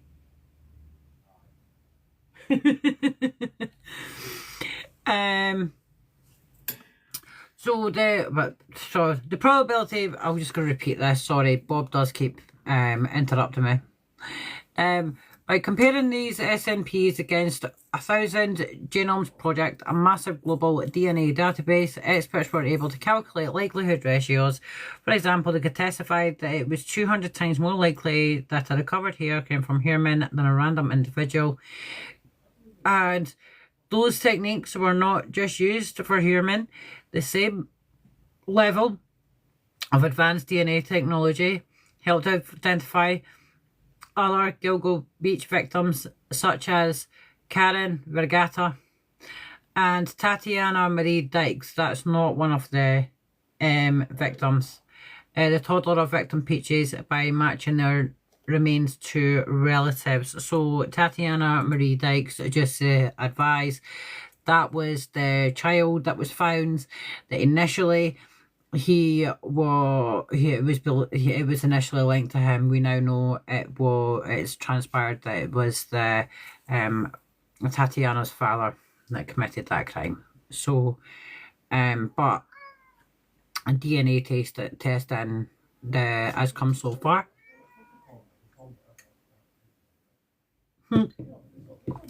Again, I will say this AI summary is on point today. The fact that it actually just said the host is breaking down the use of mtDNA to convict a serial killer.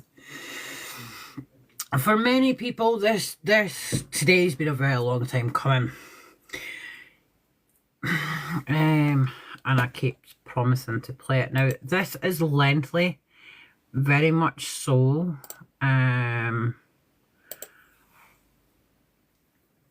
As a yes? Okay, good afternoon. Thanks everyone for coming. This defendant walked among us, play acting. Okay, I apologise. I literally just went straight to it because I keep saying that I'm going to play it, and then I just started playing it without actually introducing this at all. So this is District Attorney Tierney, and this was 2 hours ago when it was live. He discusses the breakdown of this. We also have some victims' families that are here as well. I'm going to quickly show you the... Wait. I wish I knew how Tara and stuff done the duel. I don't think I'm going to be able to do this. How did I do this the last time again when I was able to flip the camera?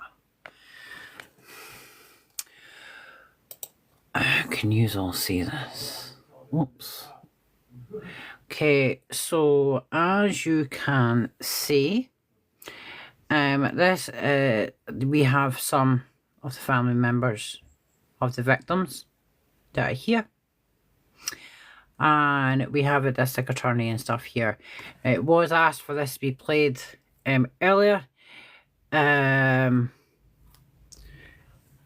will warn you, this is very long, it's very lengthy, but I want to really, for them to, for a full understanding of how what evidence, etc. they had, I do think it's important to hear of this, because this is what would have come out in the trial.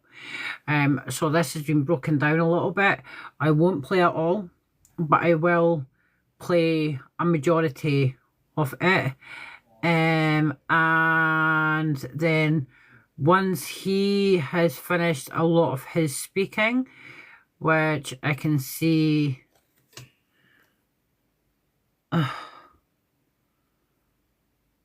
I showed this for like... I'm having to appeal something.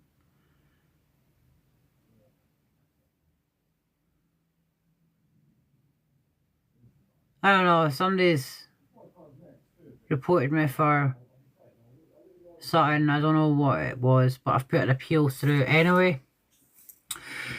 So there is,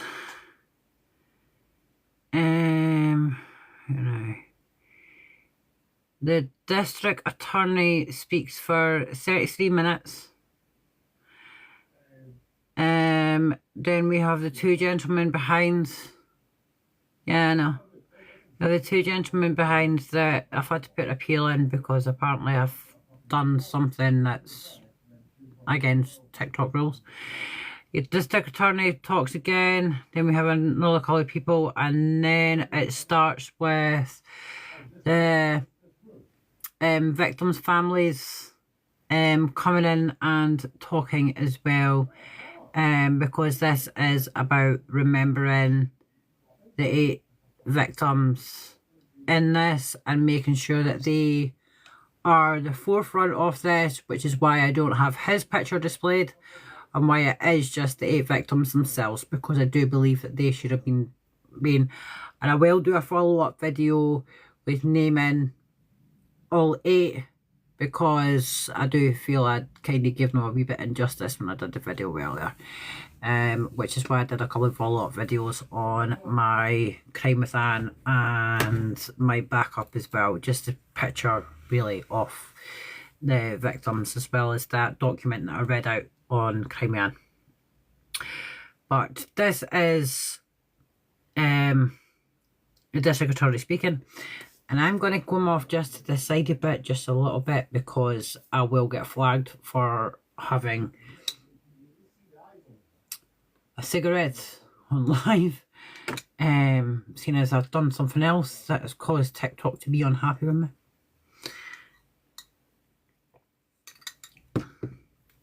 But obviously I will pause, and any questions, please feel free to pop them up. I'm happy to answer questions if I know the answer to them. You all know me by now. You get the answers if I have them. So here is District Attorney Tierney speaking. As a normal suburban dad, when in reality, all along, he was obsessively targeting innocent women for death. He identified these women, lured them into Nassau County, murdered them, and left their bodies in Suffolk County. He thought that by killing them, he could silence them forever and get away with murder.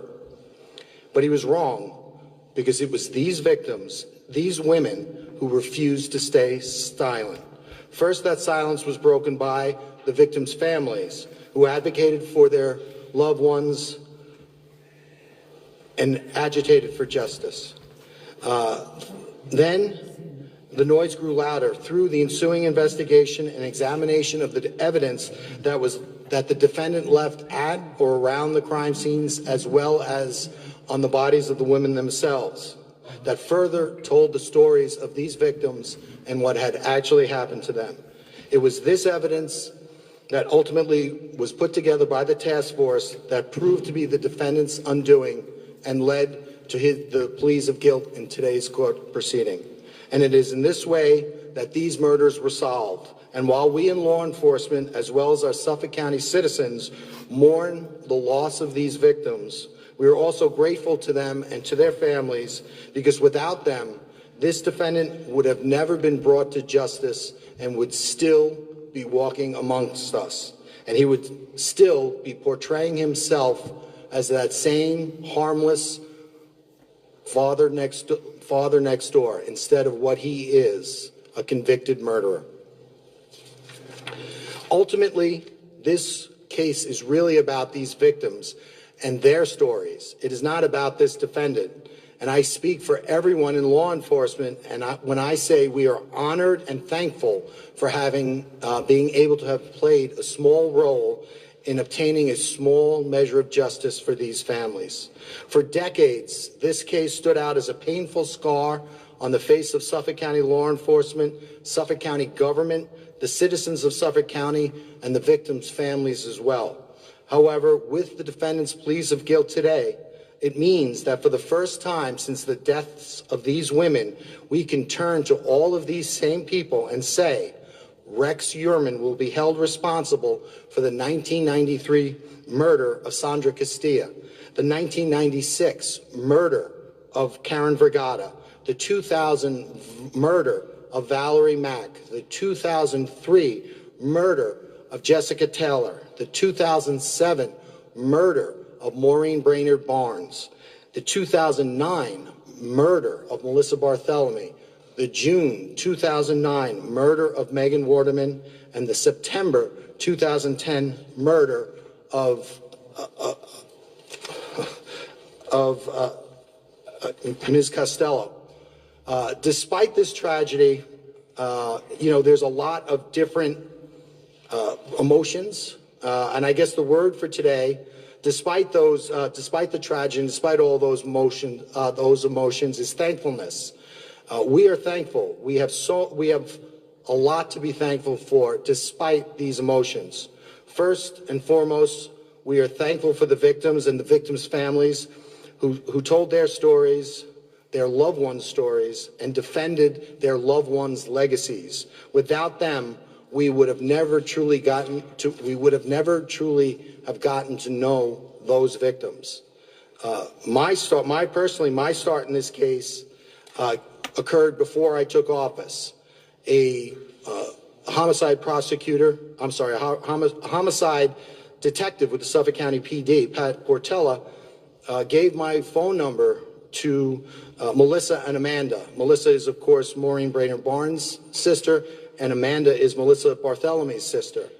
And they spoke with me. We had a really good phone conversation. And during that phone conversation, I heard the pain and frustration in their voices. They wanted answers. They wanted closures. I told them that we were going to do things differently. It was going to be a new manner of doing things. We were going to form a task force, and we were going to bring all of the talents of all these people standing here to bear, and we were going to work together. We were going to not use this case as a political football to be kicked into the news stream on slow days or whenever it suited the political leader's purpose. We were going to be quiet. We were going to pretend as though it was business as usual in Suffolk County. And the reason why we were going to do that was because we knew what we were doing. We were playing to an audience of one. And that one person, of course, was the murderer. We wanted to lure that individual into a false sense of security. We wanted him to think he got away with this. And that was exactly what we did. And the reason why we wanted to do that is because when we solved this case and we had those arrest warrants and executed those search warrants, we wanted more evidence, and that's exactly what we got. So we were thankful for that. We were thankful we were able to bring this case to a close, but it started. Our inspiration was these victims and their families, but those families were so much more to us. Through them, we truly got to know these victims. When we started, the victims were nothing but names on a blotter, black and white, writing on investigative reports. But once we spoke to the victims, they provided us with the color of these women, and we got to know them as the wonderful mothers, sisters, friends, and daughters that they were. And that inspired us even more to close this case, to come to a resolution. So again, first and foremost, we are thankful for those families. And I just want to individually, mention all of the families. The Brainerd Barnes family, I already spoke with Melissa, but I want to thank Melissa and her husband, Chris, and their children. Marie, who is Maureen's mom, Nicolette and Dylan, who are Maureen's two children. We want to thank them for their support, not only of Maureen, but for our investigation as well. And we want to say, on behalf of Suffolk County, we're sorry. The Barthelemy family, Amanda, who's Melissa's sister, Lynn, her mom, and Jeff, Lynn's partner. We want to thank them as well. When this case started, it started with the grand. Well, it didn't start, but the charging started with the grand jury, and Amanda, Lynn, and Melissa came down and helped us with the grand jury. And I remember when Lynn came in, it was about 2-day proceeding, and when Lynn first walked in, she appeared a certain way, and by the end of that second day, she looked completely different. You could see that having forced her to relive this, you could see the sadness in her face and in her eyes, and we're sorry for that. But without their cooperation, we wouldn't be here today. So to Amanda, Lynn, Jeff, and everyone in the Barthelemy family, we want to say thank you, and we want to say we're sorry.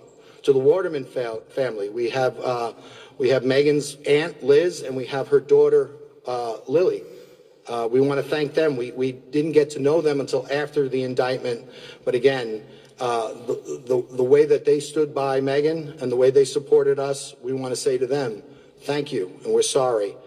To Amber Costello and her family, we again, specifically Amber's sister Kim, we want to say thank you, and again, thank you for the support, and again, we're sorry for the loss of Amber. Valerie Mack, we met shortly before the indictment. We met Ed and Joanne Mack. Ed and Joanne Mack were foster parents and then the adopted parents of Valerie, and they gave Valerie the only happy home she ever knew, and really the only support she probably ever knew in her life. Meeting with them, they're incredibly special people. They're heroes. We also got to know Valerie's sister Angela and her son Aaron, again, equally wonderful people. So to them, we want to say thank you, and we're sorry. Jessica Taylor, we got to know Jessica's mom, Liz, after the indictment. Prior to the indictment, we got to know Jessica's cousin, Jasmine. And right after the initial indictment of the first 3 victims, Jasmine came to us on behalf of Liz and said, please help us. Please find out what happened to Jessica. And at that time, we didn't have enough. And we said, look, we're going to work and we're going to try to get there. We're going to work as hard as we can. Please trust us. And, Jasmine, on behalf of Liz, said they would do just that. So to Jasmine and Liz, I want to say thank you. And again, we're sorry.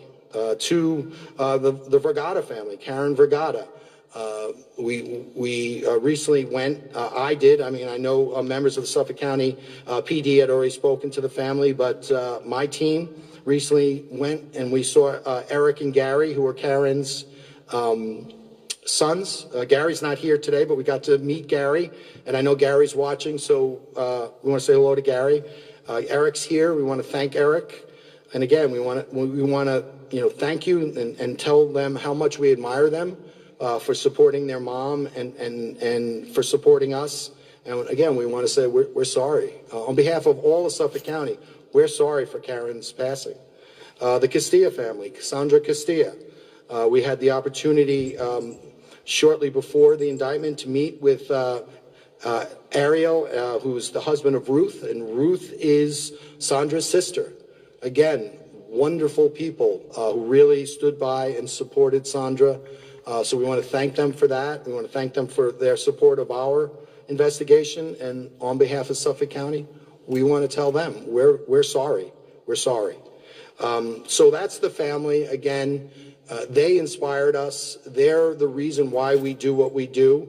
Today was a very special day for us in law enforcement. Because it gave us the opportunity to turn to these victims and their families and say, listen, we told you we were going to work really hard. We told you we were going to do everything we can to bring closure to you. And that's why we work in law enforcement. And, we were able to do that to a small measure today. So we're happy for that. And again, so thankful for them. In addition to our victims' families, we have our law enforcement family. And, this case was, brought home by a task force that brought to bear the talents of a number of really great investigators from a lot of really great agencies. And again, so thankful to be able to have worked with so many talented people. It's not really, some people say, well, this person solved Gilgo, or that person solved Gilgo. That's not it at all. It was so many different pieces from so many different people, starting back in 1993 and culminating all the way through, 2021. So again, and really beyond, actually. So again, so thankful for the great work. First and foremost, I have to thank my chief investigator, Rich Zacharies. I've been doing this for 30 years. I've had the benefit of working with truly the best investigators in the country and in the world. Rich is the finest investigator I've ever worked for and worked with. I do sometimes feel as though I work for him. But he, he was the architect of our grand jury. He put together our grand jury. And I think there's, whether it's an attorney or an investigator, I think there are very few people who could have done that logistically. And so to Rich, I want to say thank you. To our detective investigators, our analysts, again, all great. And I'm gonna mention a lot of people, and it's gonna, because it's not exciting to mention a lot of people, but they deserve.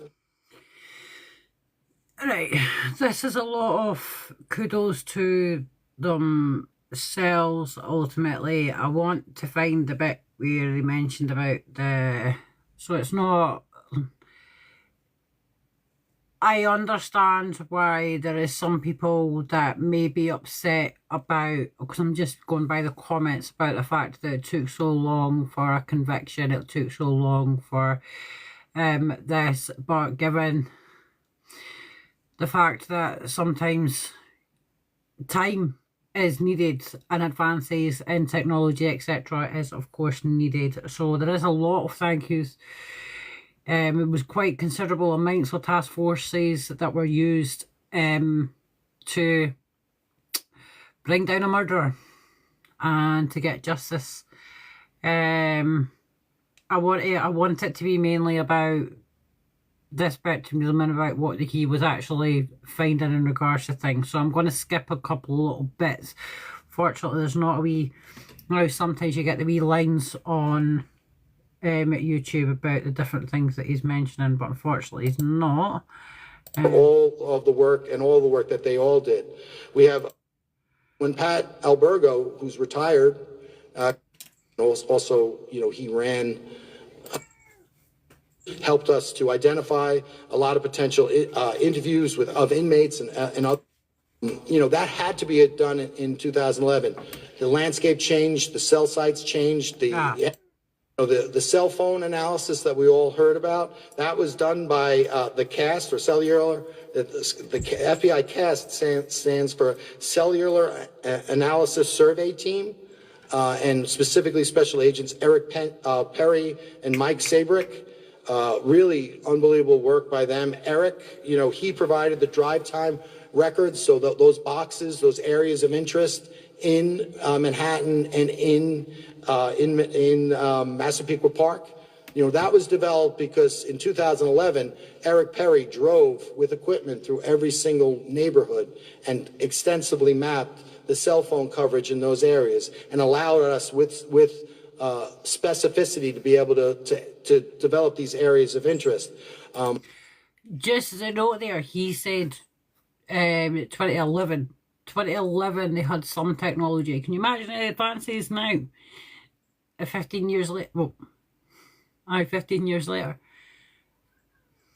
That had to be done in 2011. The landscape changed, the cell sites changed, after Superstorm Sandy, the geography changed. So, we went back to 2011, and that work that Eric did, and just phenomenal. So we want to thank the FBI. We want to thank Eric Perry and Mike Sabrick. They both created maps for us to use in the grand jury. They testified in the grand jury, as well as John Primiano from my office with the help of Justin Doolittle, and just great work. With regard to forensics in this case, I think I'd said earlier that IgG, investigative genetic genealogy, did not play a role in this case. I was wrong. I had forgotten that IgG was used to identify victim Valerie Mack prior to my involvement in the case. So I want to thank the FBI and Lori Giordano for that. They also, with us, helped to identify Karen Vergata. So again, thank you. FBI, they provided surveillance of the defendant, both in the city and on Long Island, and their surveillance team. I was nervous. I had never met these guys. I had worked for them, worked with them as a federal prosecutor, but that was a high risk, high reward thing. If they get made, everything comes down. If they get detected, but they weren't detected. Not only did they follow the defendant, but they recovered the abandonment samples. So we want to thank them. Suffolk County PD, they recovered DNA from the defendant's house. We want to thank the homicide squad for that. And again, working together, we were able to really develop that DNA evidence. So we want to thank them. We provided, the FBI provided a searchable account, digitalized this entire file for us. So we want to thank the FBI for that. New York State Police. Today we have Major Chris Casal, who's the troop commander of Troop L. We have Captain Chris Jean, who works in Troop L as well. Again, they provided Tiffany Atai to our task force, who was integral to our success. They provided assistance to search warrants, of all the search warrants with regard to this case and all the various locations. They were on the scene with our Suffolk County Police Department gathering evidence. They transported evidence from the house to Suffolk County property, along again with Suffolk County PD. The avalanche truck, they transported from South Carolina to our lab. There was a Ram Charger from Pennsylvania that was associated with the Sandra Castilla case. State troopers took that from Pennsylvania, brought it to our lab. We were able to develop evidence linking that truck to the murder of Karen Vergata. We want to thank them. They provided us with K9 units along with... Do you remember I said early on when I was talking about different evidence and stuff, this little bit, like, I'd not heard before, and I was quite gobsmacked actually when I heard about the fact that the Chevrolet had evidence in it, the Charger also had evidence in it as well, linking to the murders, which were obviously linked to the Gilgo Beach serial killer in the first place. Those bits were quite the main ones, apart from everything that I'd obviously mentioned, and also the 2011 walkthrough and how technology was used then for mapping, for cell phone towers, etc. Like, that had been very much a long time coming, and I can understand where people have got the anger if they were able to get the map in 2011, but sometimes you need that vital piece of evidence, and that vital piece of evidence, that huge piece of evidence, was the fact that he was followed and he discarded off that pizza box and it had the crusts in it. Told you, I've had this, I actually lost this and then found it again because I've got folders of stuff like everywhere.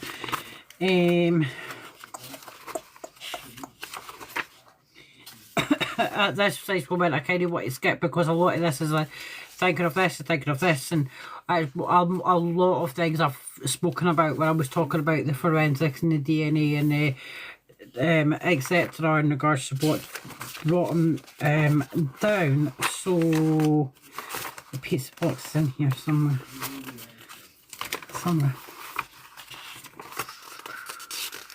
I've got a lot of bits and pieces written down. So this pizza box with its crusts, it's Rex Heuermann's direct DNA. Couldn't have been any more direct if you tried. And like I already said, as soon as you throw something away, specifically somewhere public, because this was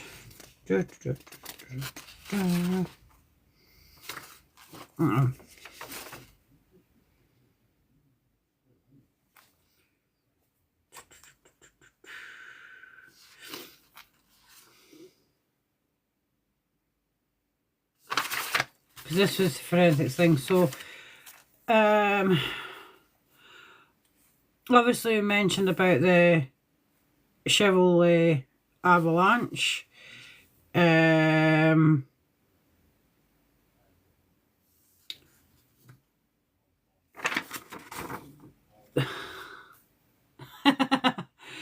So this was the bin or trash can bin.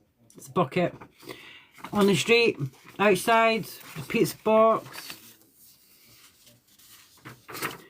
We got a DNA from here.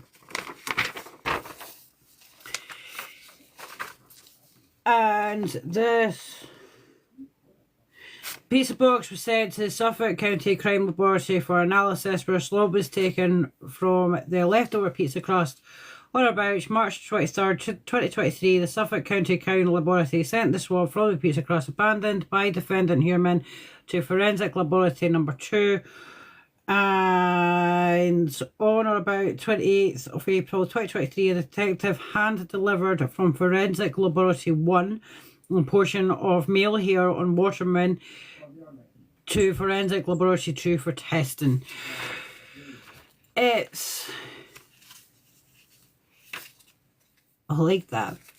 DNA just popped up. Recapping a complex murder case relying on DNA, cell data, and pizza box. It is like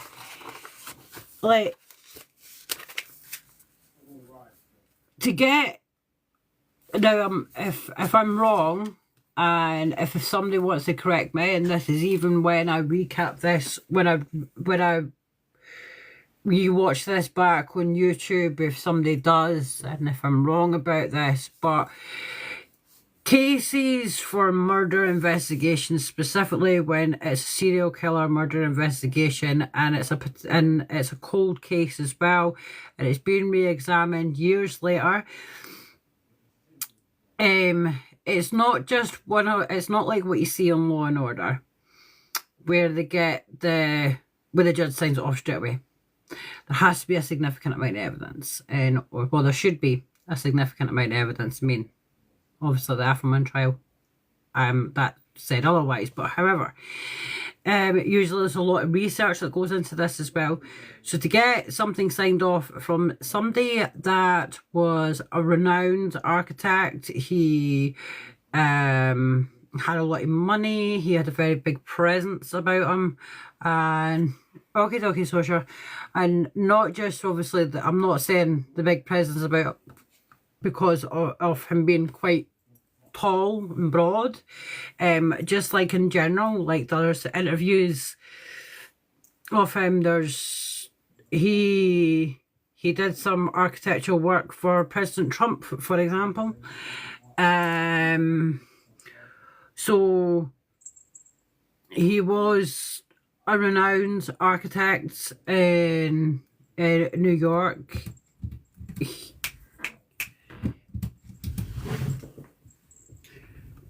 Sorry, Bob's just misbehaving because he's wanting attention, even though he's been getting all the attentions, and all he could do is pop up and he'll get all the attentions, but he's scratching the things he shouldn't be scratching. He likes to do that when he wants my attention. But Bobby, what are you doing? Really? And then what?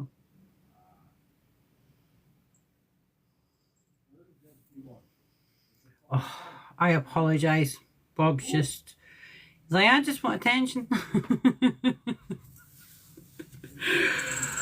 Like, I had considered it for a while, doing his own little... having his own little TikTok. It's still under consideration. Because I had the Adventures of Bob for a while on the old Nosy book. Before I realised quite how dangerous it was to have windows wide open when there's scaffolding right outside your home. But, you know, it's amazing what a case makes me reevaluate safety in my own home. But this, I mean, one of the things that shows about this is that no matter what, no matter how much you think you've got away with it, Doesn't have to be your internet searches of what you've done. Although we now know from, well, I know specifically from 2 cases, this one and the Idaho one, for example, people will search for it now. They don't have to go back to the scene of the crime. They can just go on Google, see what Google says, find out what they've done, see what attention has been, where the evidence is potentially sitting, what's in the public knowledge, etc., like what his extensive searches of this case was. Potentially, he probably thought they were onto him. Maybe he realised he was being followed, seeing as the March one, and when the search had been, maybe he thought, that looks suspicious.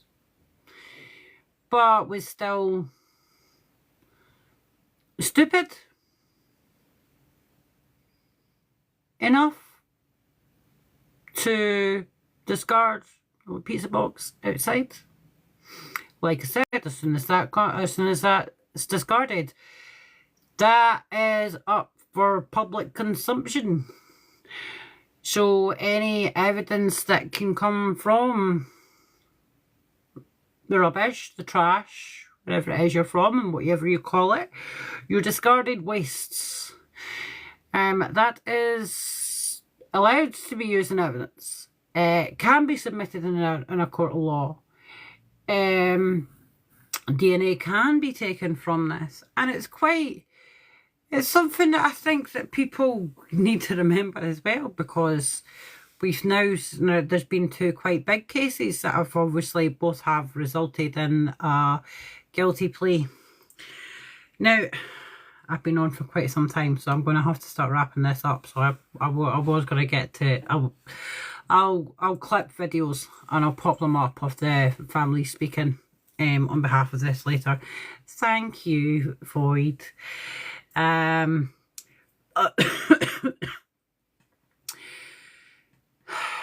is multiple cases that are still being looked into. There is still a significant task force working on this. I believe, from what I've read on multiple articles, and from what I've heard, given the fact that he's done a guilty plea for 8, there may be more. There is extensive searches. He's had, like I said earlier, he had places where he lived. There's the brother's place. There's been places nearby his brother's place. There's also, he had a timeshare as well, where he stayed. So the task force are looking into all this. His DNA is now in CODIS. It will now be a case of referring with CODIS, but on the database, that's the criminal database, where DNA is obviously uploaded there to see if there is any other matches. So it's a case that it's for the victims' families, for these 8 victims' families, there's never going to be full closure, ever. But there's a culprit, and the culprit's behind bars. And he will remain behind bars for the rest of their lives. This was horrific, horrible murders. He preyed on victims that he thought were easy targets, and the easy targets were sex workers, which is horrific and horrible. I believe that this will now probably make law enforcement agencies, not just in the US, but around the world, to maybe realise that sex workers going missing and turning up dead in a horrific manner may need to be taken a little bit more seriously. We've seen it here in the UK, where there were sex workers that were murdered. And it turned out, yes, it turned out to be a serial killer that was doing this. And this getting spoken about and shared probably will give some people out there the feeling that even if they think that the case is cold, they've got they're no further forward in doing this with the advances in digital technology and DNA technology and science as well. With the advances in all of this, we're going to start seeing more and more conclusions on cold cases, because just because it's cold doesn't mean it's closed. For example, and I was going to take them down just because I'm talking about something slightly different. How do I take them down again?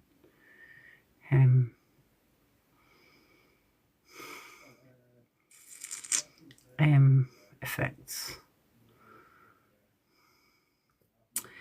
Given the fact that 52 years after the murder, that although Ted Bundy had actually taken responsibility for under oath, it was never fully concluded, but thanks to DNA, it has been proven that Ted Bundy had one other victim, and the victim's officially tied to him.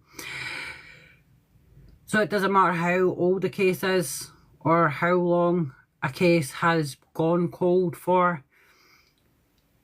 DNA and digital technology advances have shown results, and I believe they will continue to show results, and we'll get more and more conclusions on cases.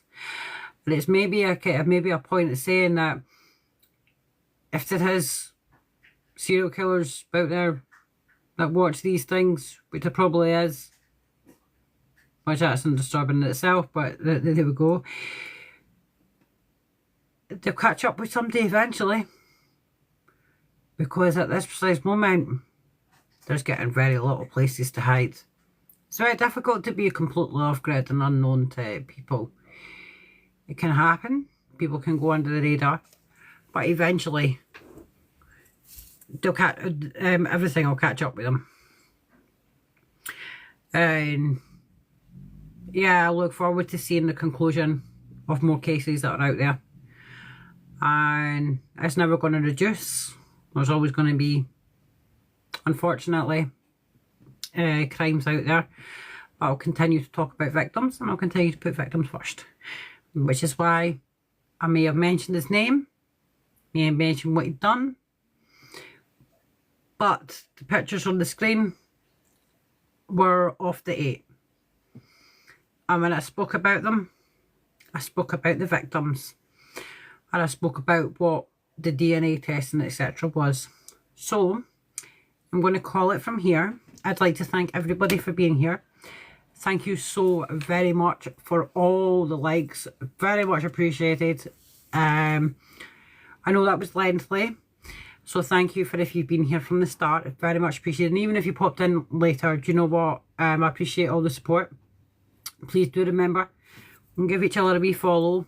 Follow each other back. Build a wee community and show each other support.